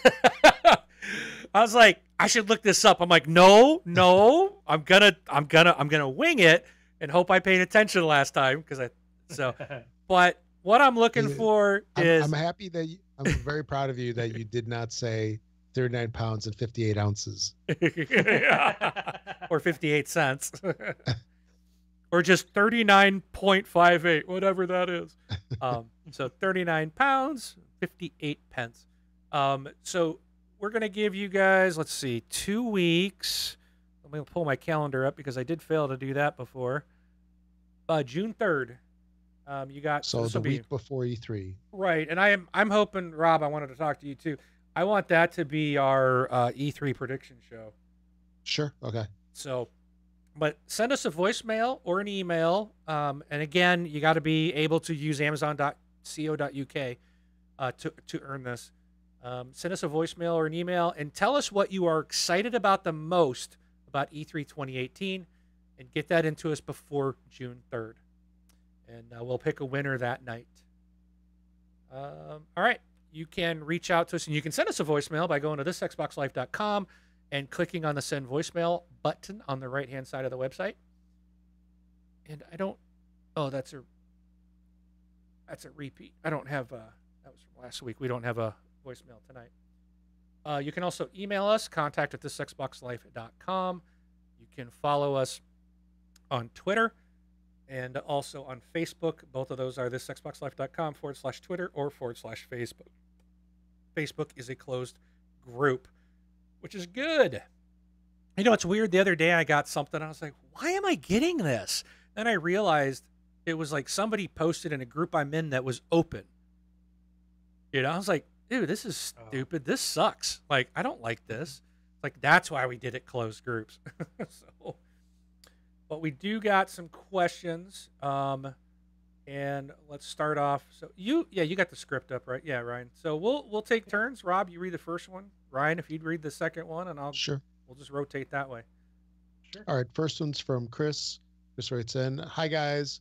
Do you think that gaming companies are running out of ideas for new IPs? Hence the amount of effort put into backwards compatibility, sequels, and remaking old games." What do you guys think? I think that we already kind of touched on this with the whole zombies and battle royale mode stuff. I mean, that's kind of, you look at stuff like Boss Key Games closing down Cliff's project. You know, he was trying to follow trends, and it's like, well, Gears of War was a trend-setting game, and that's what made it so great. Where are those games these days? You know, what's setting a trend now, right? Well, I guess Battle Royale is, you know. And it sucks that there's not enough innovation for people to just go, well, we don't want to do Battle Royale. We want to do this something new thing, you know? Like, people are too busy trying to copy what's popular instead of trying to make something creative and new. And that's why I think a lot of people are failing. Like Boss Key Studios failed because they were too busy trying to follow a trend instead of trying to start a trend. You know, that's just my opinion. Yeah. But and the backwards compatibility thing, like, yeah, I mean, that's all. They're betting on nostalgia, right? They want to release these backwards compatible games so that you can play them. And really, Microsoft is doing it just to be like, hey, we have something that nobody else does. You know, it's a reason for you to come to our platform because you can play those old games. And if you own them already, you own them still. That's the best part about that, right? Well, also too, I don't think that they're running out of ideas because the backwards compatibility, from my understanding, does not require any effort on the original devs. It's Microsoft that's doing the work, and Well, they're just getting unless they give them enhancements. the enhancements. If they give them Yes, enhancements, then it's a different story. But right, not every one of those games is getting that treatment. So. right. Very few of those. Most of the backwards compat stuff is just that. It's you're playing an original Xbox game or a 360 game, you know, and then like sequels. I don't think that's a bad thing because I want Shadow of the Tomb Raider, you know. I want that. I want Crackdown 3. I want Borderlands 3. I want sequels to the games that are great. Red Dead 2. Look, I can't wait. That's gonna be awesome. So you know, I don't think that's bad because when they make a great IP, you know, that's good. So I don't think it's so much that. The problem with the new IPs is there's a risk that they're gonna spend. And what was it we did this last week? It was what, $75 to $100 million. You know, games cost a lot of money to make. So when you're going on a new IP or something new, there's a huge risk that it may not take off. Things like Quantum Break, you know, Quantum Break and that group, I can't remember their name. They made the Alan Wake series. Remedy. They've had a hard time, I think, reaching critical sales. Like they're games people, like they're critically acclaimed, but they don't sell 5 million copies, you know. They sell rather on the lower end. So that's hard if you can't make your money back. And there's always that concern. It's money. Money leads everything. So they do want to go down, Battle Royale's cashing in. That's why a lot of people are going to add that in and try to cash in. They know people want that new mode. People love zombies, so they're going to put zombies in everything. They try to put those formulas in that they know have been money generating for them. So I think that's the biggest problem with it getting a new IP is they have no idea if it's going to be a hit or not. So. No, absolutely. And I know that it's also a lot easier to build in an existing universe than to, start from scratch because, you know, the days where like how games were back in the Atari days, for example, where it's one guy, he just thinks up, well, I'm gonna have airplane, flying north along a river, and then it's gonna be shooting stuff, and that's it. Yep. That's River Raid, by the way, Yeah. from Activision. But you know, those days are gone. There's a huge backstory to all these games where you actually have like script writers and stuff, and it costs money to even develop that. Yeah, I And- mean, and there's a time. lot more. There's definitely a lot more put into games these days. Oh, absolutely. Yeah. Like you mentioned the Tomb Raider game, there's a huge backstory to that's already, set, where Lara and her dad and doing all this stuff. There's a lot of, that's like 20 plus years of backstory that's already built. It's a lot easier to build a new game off of that than, and we know that it's a formula that works based on all the games that have sold. And although it's not a guarantee also that by using like Radical Heights. well I was gonna say Andromeda, Yep. Yeah. The Mass Effect game, so it's not a guarantee that reusing an IP is gonna have you have like a surefire slam dunk win. But yeah, it's all about risk and money for a lot of these companies. And another thing a lot of people don't think about is shareholders. People want to hear that you're building something that's popular, that they know is going to sell, right? Like if you come to somebody with a new inventive idea, the shareholders could easily turn around and say, no, don't do that. It's too risky. And then you're screwed, right? You got to start from scratch and redo everything, right? Yeah. So I mean, that's another side of things that we don't necessarily think about, right? Yeah. And regarding the backwards compatibility part, I could have sworn that there was some interview somewhere. I don't know if it was on the Major Nelson,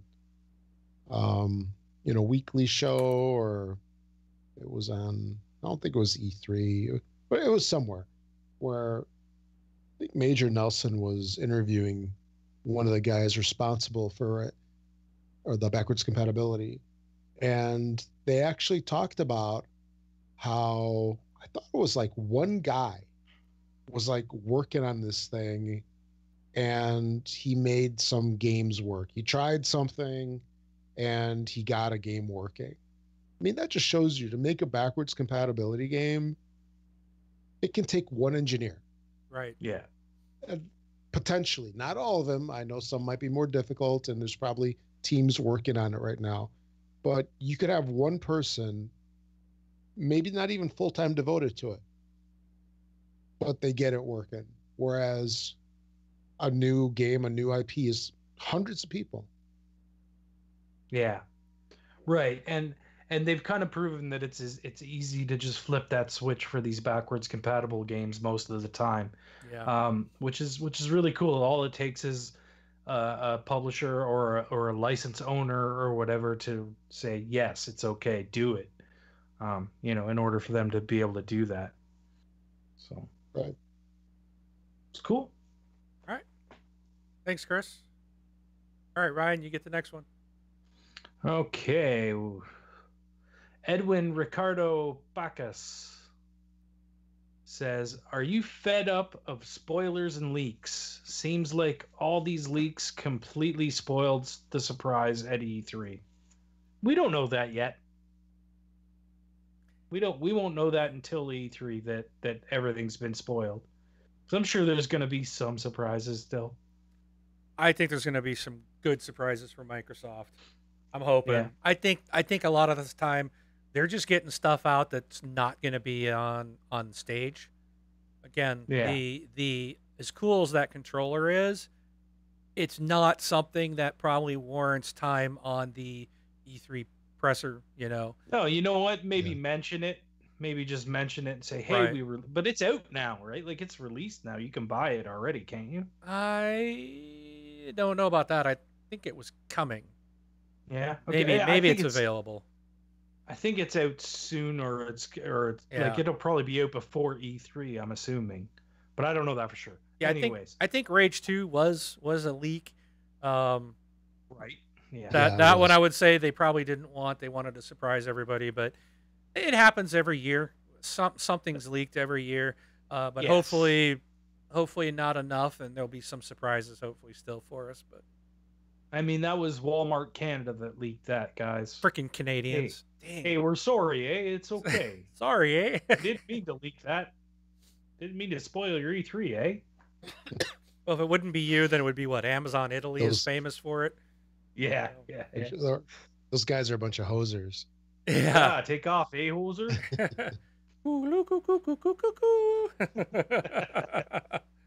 All right. Oh man. Adam writes in and says, "Would it be better if E3 was prevented from showcasing games that won't release before the next E3?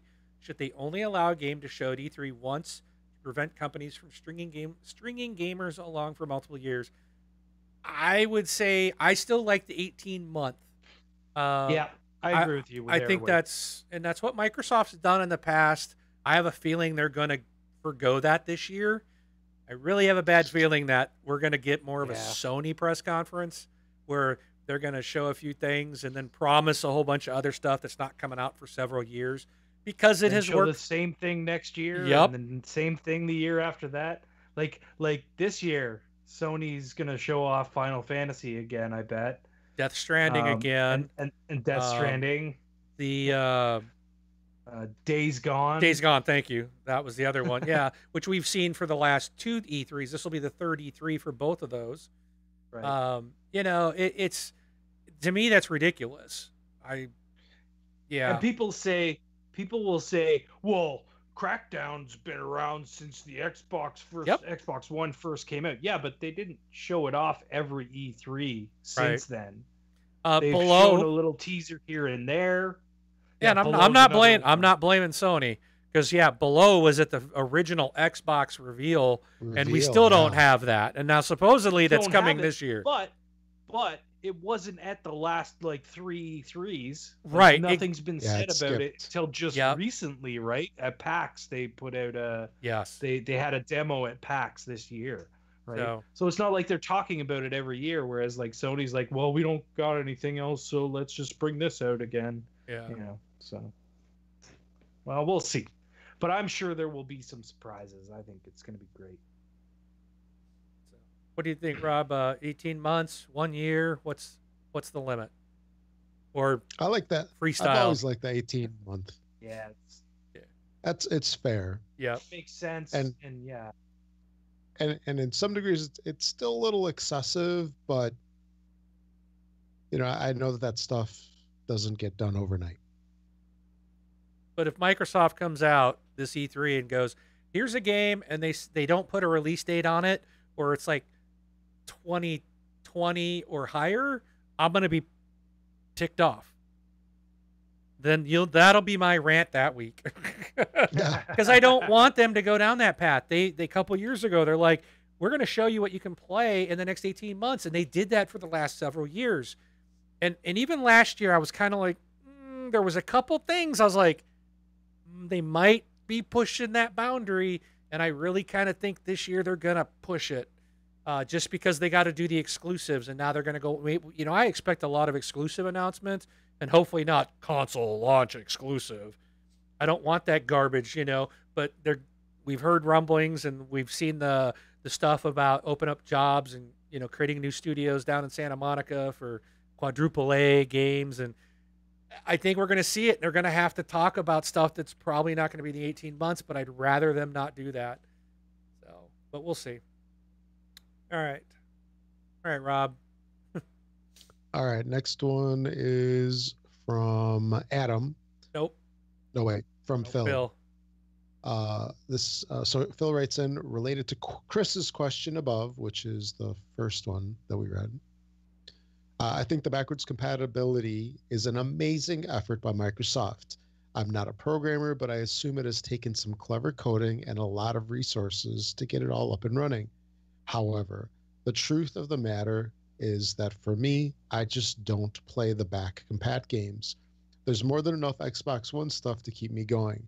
Do you guys use the back compat feature much? And do you think that, despite the cleverness of it all, Microsoft would have been better off putting their efforts and resources into new games and original IP instead? Nope. I think we kind of answered this. It takes one guy at Microsoft to do the back compat. It's not impacting the studios and the If it development can, houses. yeah. Right. Yeah. And I think I think we're going to see some new stuff. I really do expect it this year. So Yeah, and some of the back compat games are like very good games, like Burnout Revenge, yeah, Burnout Revenge, Hunter the Reckoning. Red Dead, right? Yep. Red Red Dead Dead got a Redemption. 4K update. I mean Yeah. that game runs in 4K now on an X. Like Hmm. it's Absolutely. a 360 game running in 4K. Yeah. Like, that's crazy. Like, And that game's never run in 4K anywhere else because there isn't a PC version of it. That's the only Yeah. place you can play that game in 4K. mic drop. Yeah.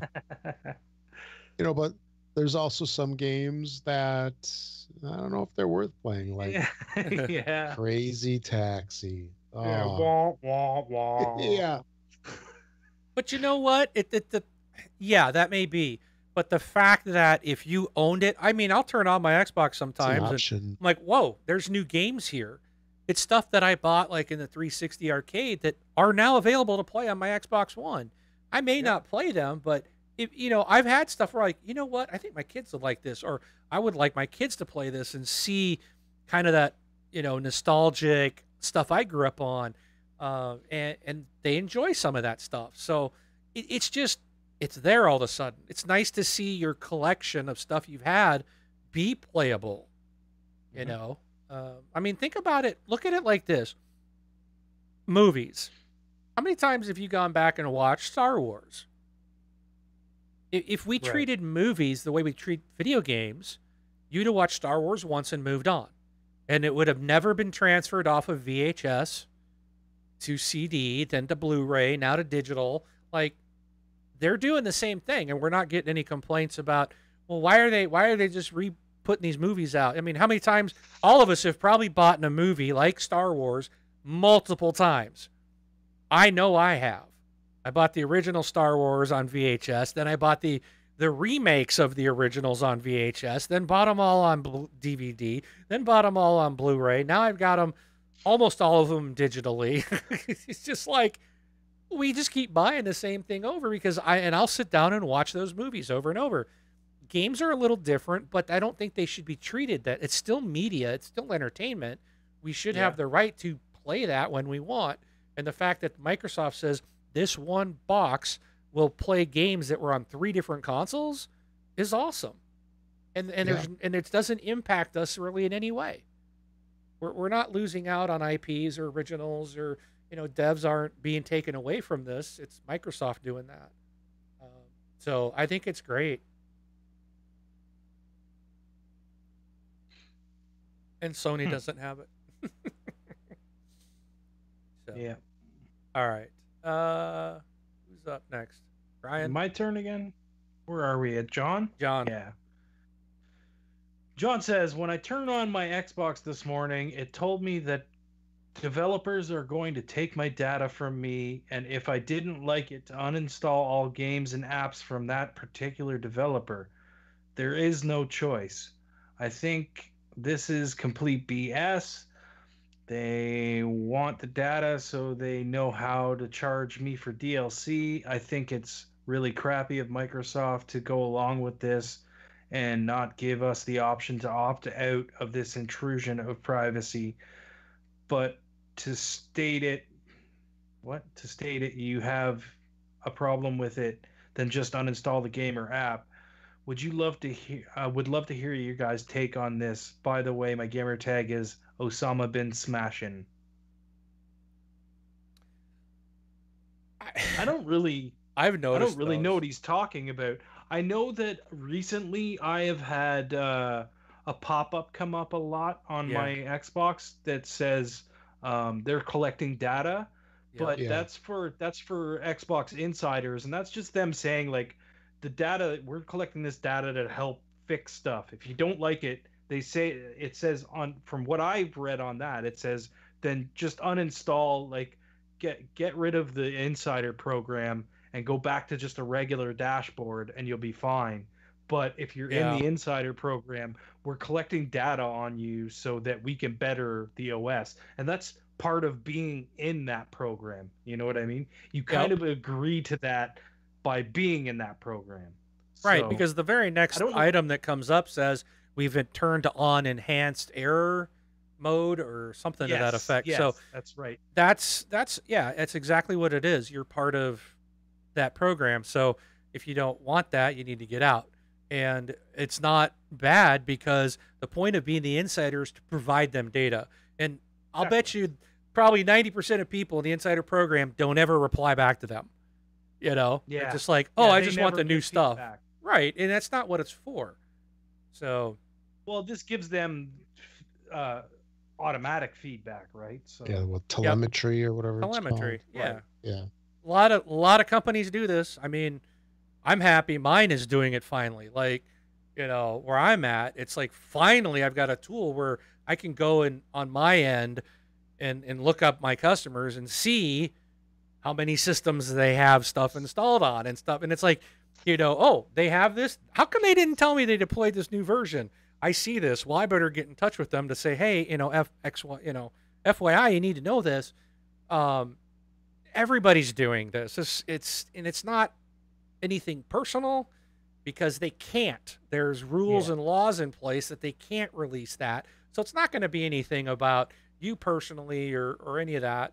So I think Osama bin smashing. I think it's that's probably all it's related to is that you're on the insider program.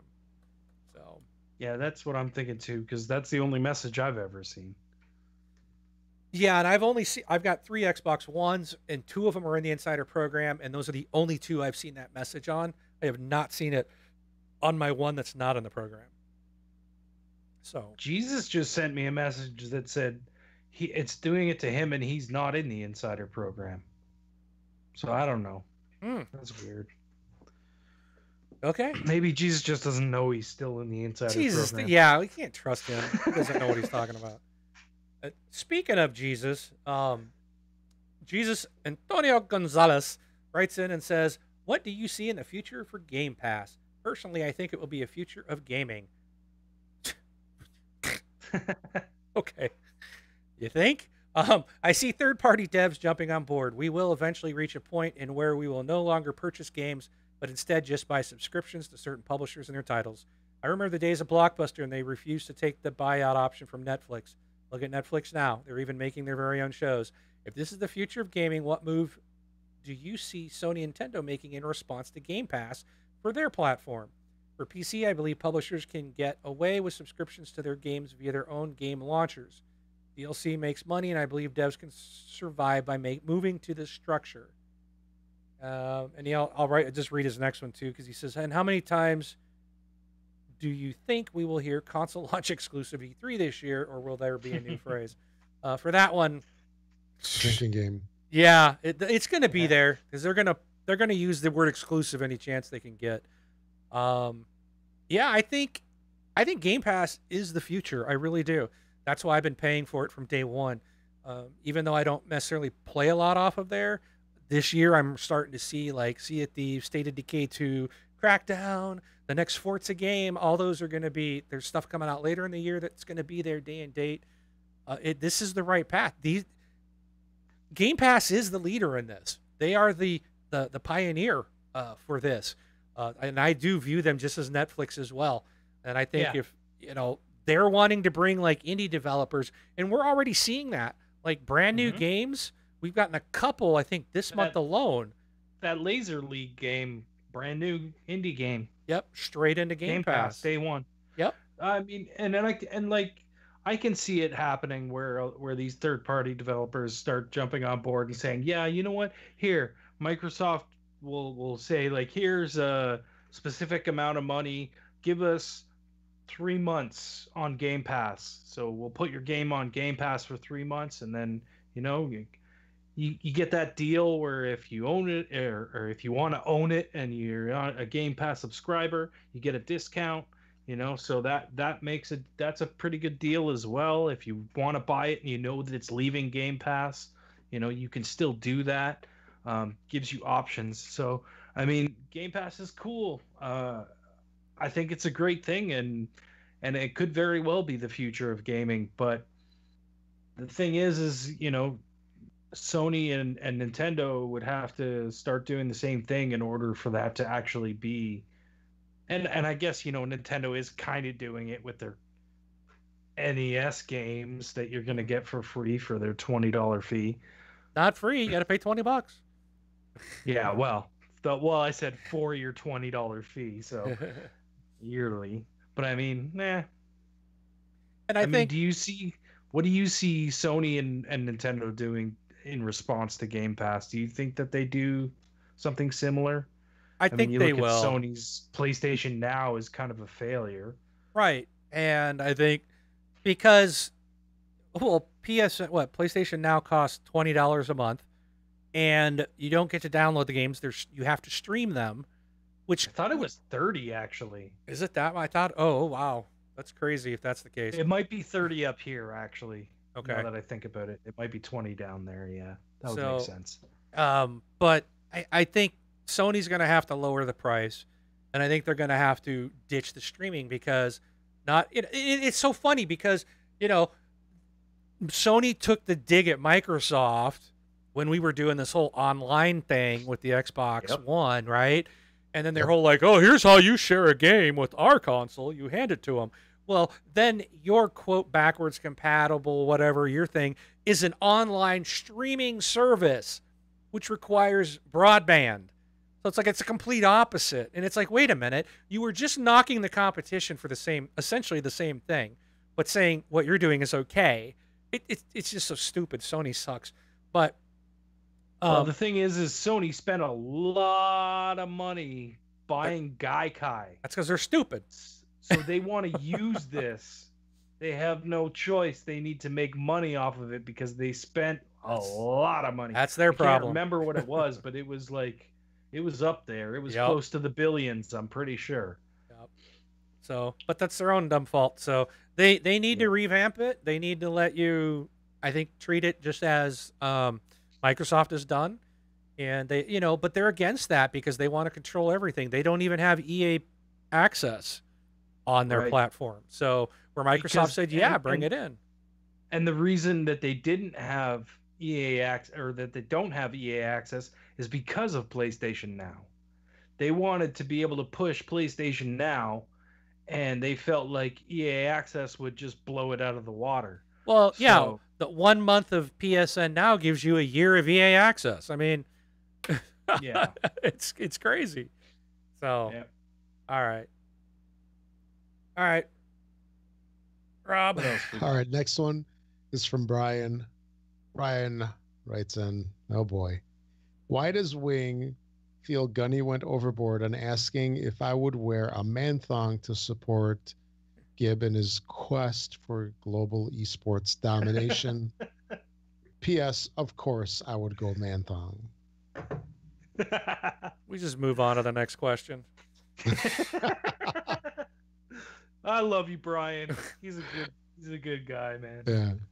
He's funny. Not even going to dignify that with an answer. Okay. But he's got two more. We'll answer these others. 2 more. All right. What game, if offered only on PS, would make you jump ship to a PS podcast only? God of War. None.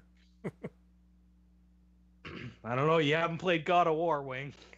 So. No, I don't. I've played games on PlayStation that are good. Yeah, I know. I don't knock the console. I don't like the interface. I don't like the controllers. I hate the interface too, Wing. I really do. I can't stand it. I wish that Sony, Nintendo, and Microsoft, I really wish that they would unify on buttons and make them all the same. Because I can't. It's different. You go to PlayStation. You're like, oh, I'm hitting the wrong button, and then I go to Nintendo, and they're Go off by one. backwards. Yeah, they're back. And it's like, oh my gosh, it's like, think about the gamers. Why can't you guys just standardize on one freaking set of 4 buttons? I don't It's even funny, care. I saw a meme the other day that said, to find out what console people play games on, just ask them which button is the X button. Because on every console, it's a different. Yep. button. Yeah. So, but nothing's going to make me jump ship to a Yeah. PlayStation podcast only. I am not a Sony fanboy. They do have some great games. I'm not going to say they don't. That would be stupid of me. They got some amazing games. I'd love to play God of War. I think that it looks amazing, but I'm not going to go back and get another PlayStation for that, and I'm certainly not going to dedicate a podcast to it. Yeah. And and from time to time, we've mentioned games we've played on Sony's platforms here. So Yep. we are gamers, and we will talk about. I've talked about Nintendo Switch games I've played. My Switch is collecting dust because So was there's mine. the 2 games I bought are completely I found to be boring, and there's nothing out there right now that I have any interest in playing. And the sad thing is, I'm actually looking forward to the $20 a year online service for the Switch, because it's going to give me like 20 NES games and Dr. Mario. Like, I'm looking forward to playing Dr. Mario. I used to play that on the Game Boy years ago. And I'm like, dude, my Switch will be burning up from playing Super Mario and Dr. Mario and stuff like that, because those games fit that platform. I think that'd be great. That's more of what I want. I mean, I agree. We talked about this last night, and I agree with you. They fit on that platform, but I just think that what Nintendo is offering is just it's just laughing in the face of gamers. You know what I mean? It's like, we have this massive library we can offer you, but we're only going to offer you these Right. old games that we can't, Yeah, You can but probably play in a browser well, if true. you Google it. But it's still something you can play on your device when you're sitting in the car somewhere, or traveling on a Yeah. plane or a bus or a taxi or a Uber or a Lyft or whatever. It's still kind of cool. So, Yeah. all right. Brian's got another question, doesn't he? Yep. Yeah, he does.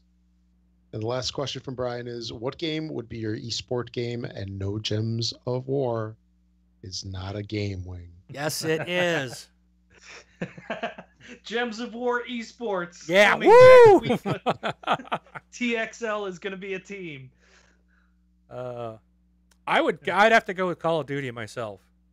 That seems to be. I'm not great at it. I'm nowhere near what those esport guys are, but that seems to be the easiest shooter game for me to play, and that I enjoy. So that would be me. What would you guys do? You got Well, anything, Rob?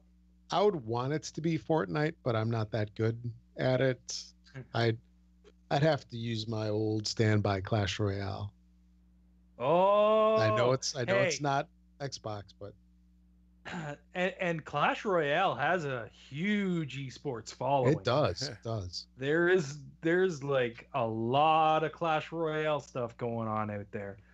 Like I was amazed one time. I tuned into one of them because I just happened to see it on YouTube or something, and I was like, "Oh, I'll watch a little bit of it, see if I can get some tactics out of people," And those guys are crazy, and it's like hardcore. It's a massive thing. It's this big, huge venue with like a massive stage that's all built up, and it looks like the actual, playground that you play on.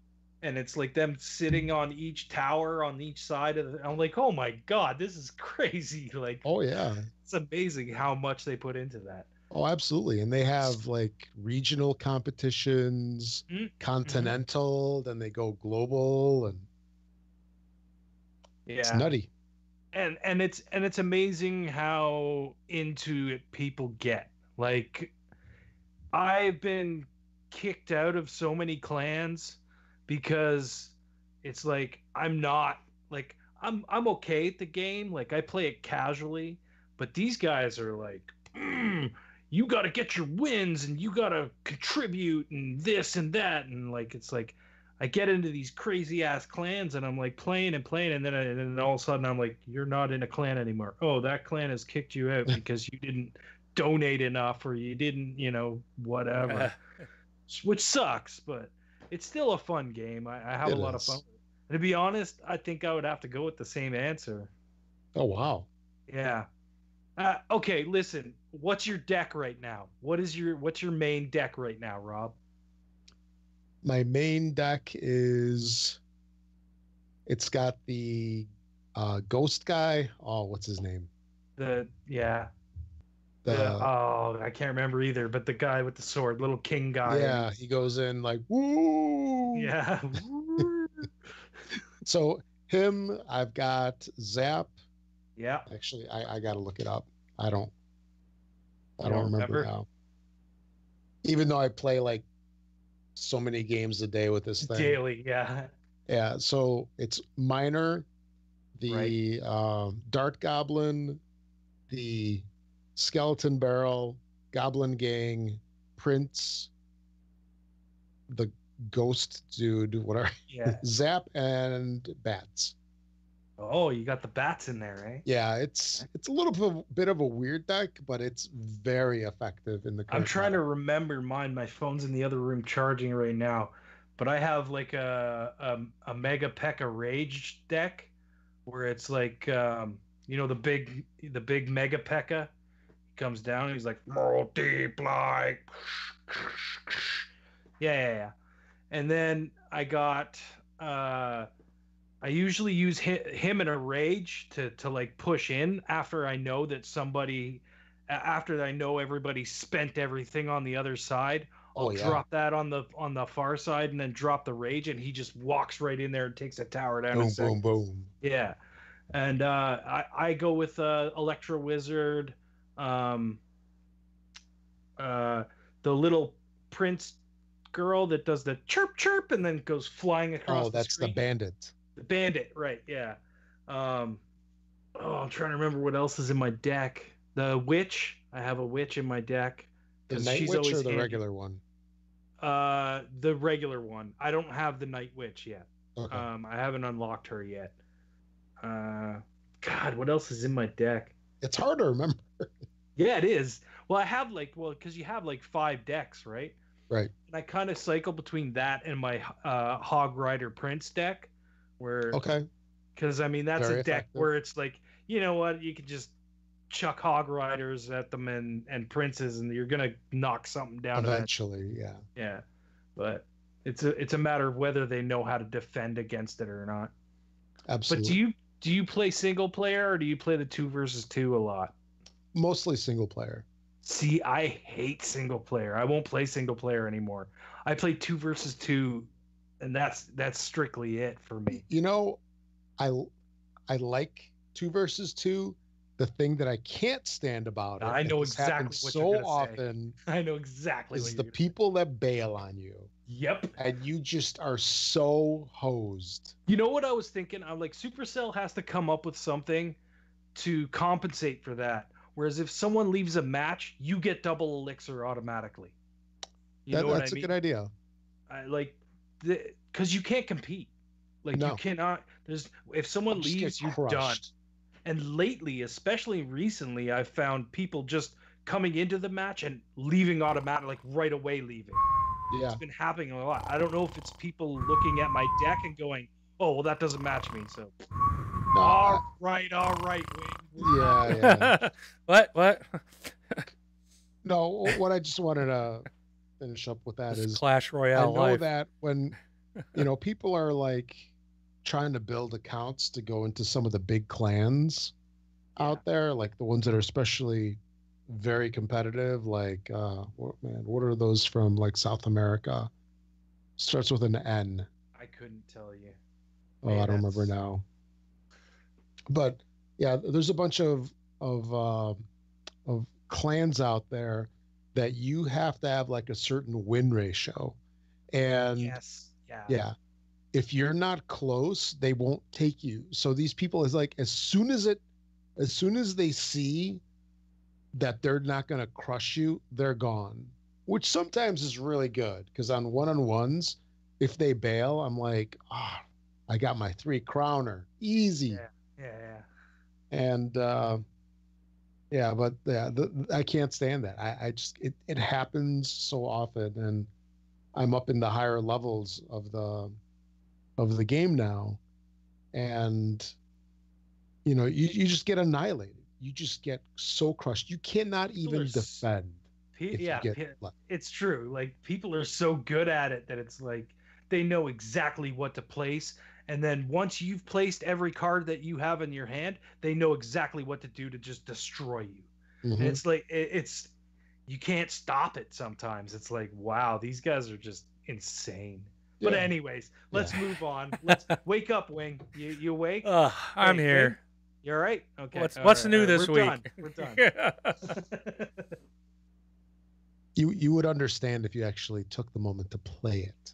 You And you'd should. be hooked. Wing, you should try and play it, man. It's a fun game. It's really It takes good. a little bit. Hey, don't do that because you play Gems of War all the time, okay? And that makes me snore. All right. What's new this Yes. week, Rob? That would be you, Rob. Where's my song? Cue the music. Oh, sorry. See, you guys got me all discombobbled.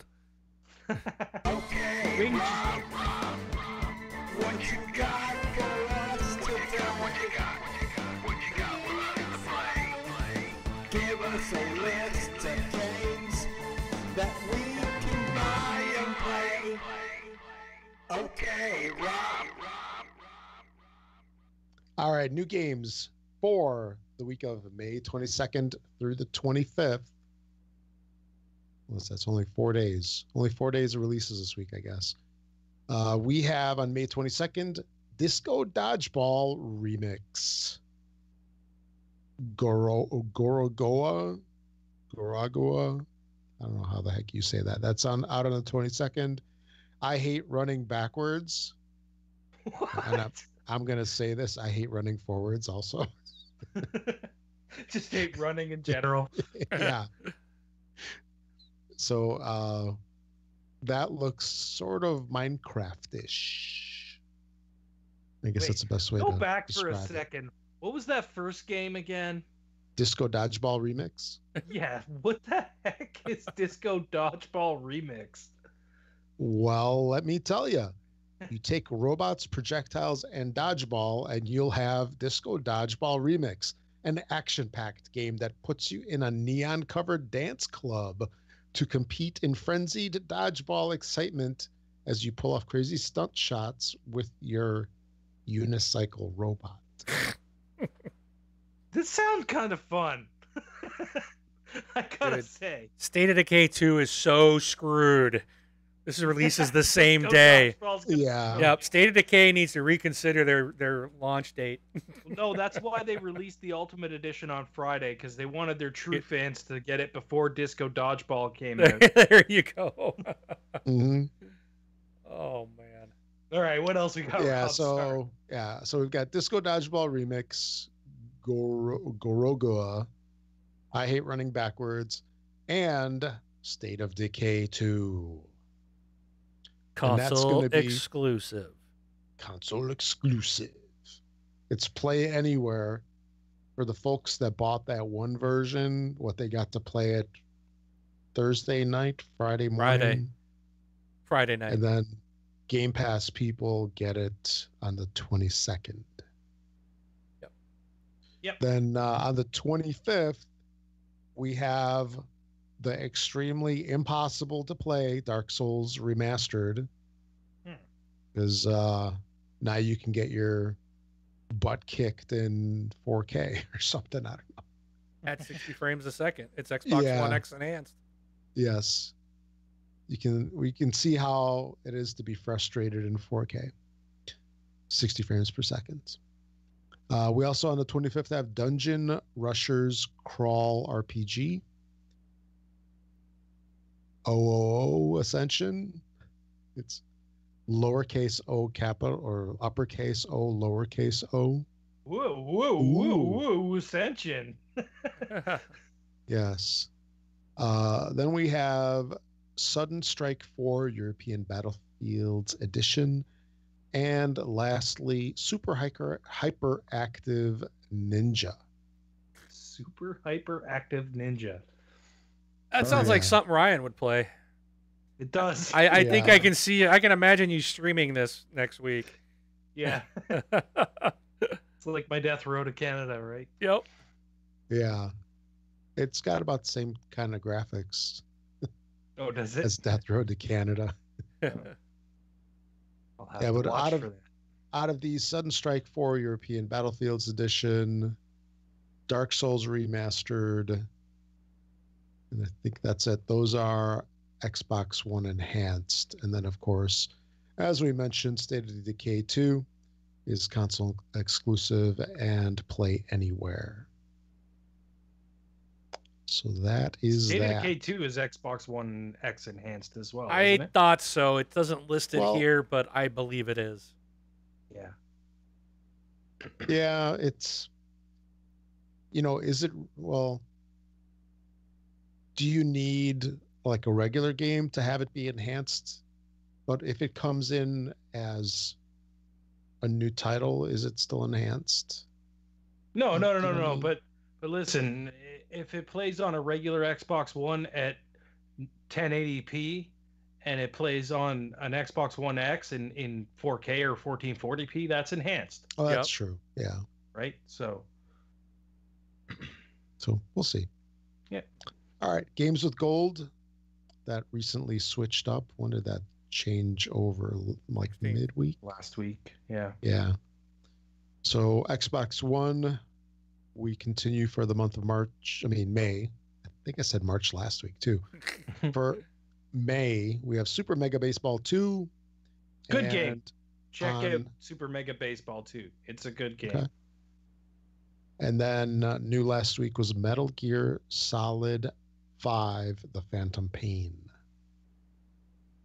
And Xbox 360 has, and backwards compatibility has Vanquish for the rest of the month.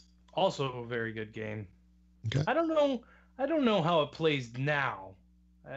I'll have to go back and try it, see. But Maybe it plays a little fast. yeah, You'll have to pay attention. yep.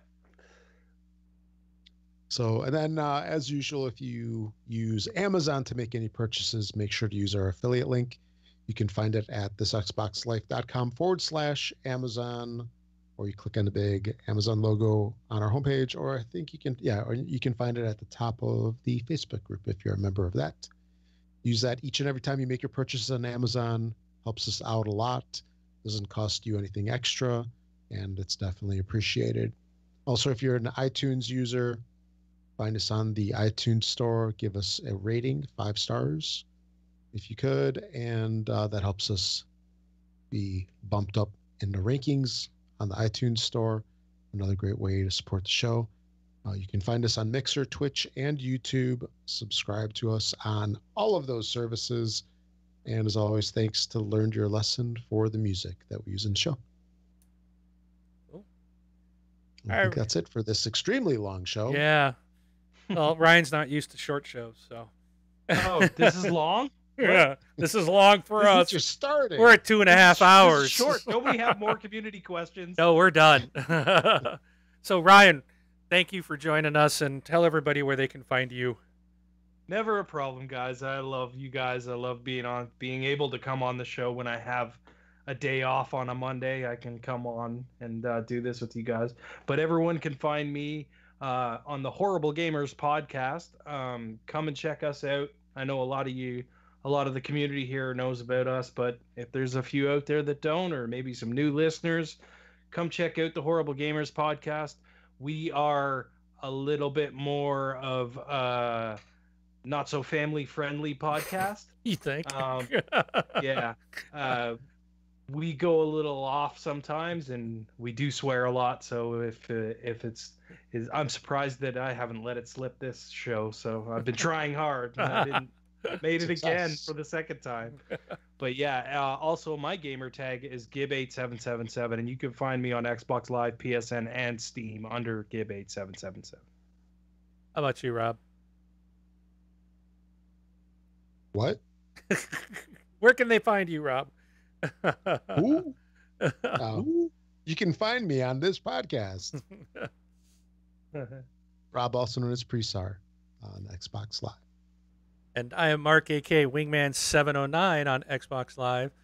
And thank you guys for tuning in each and every week. We'll see you all next week. Wingman taking off. Bye, everybody.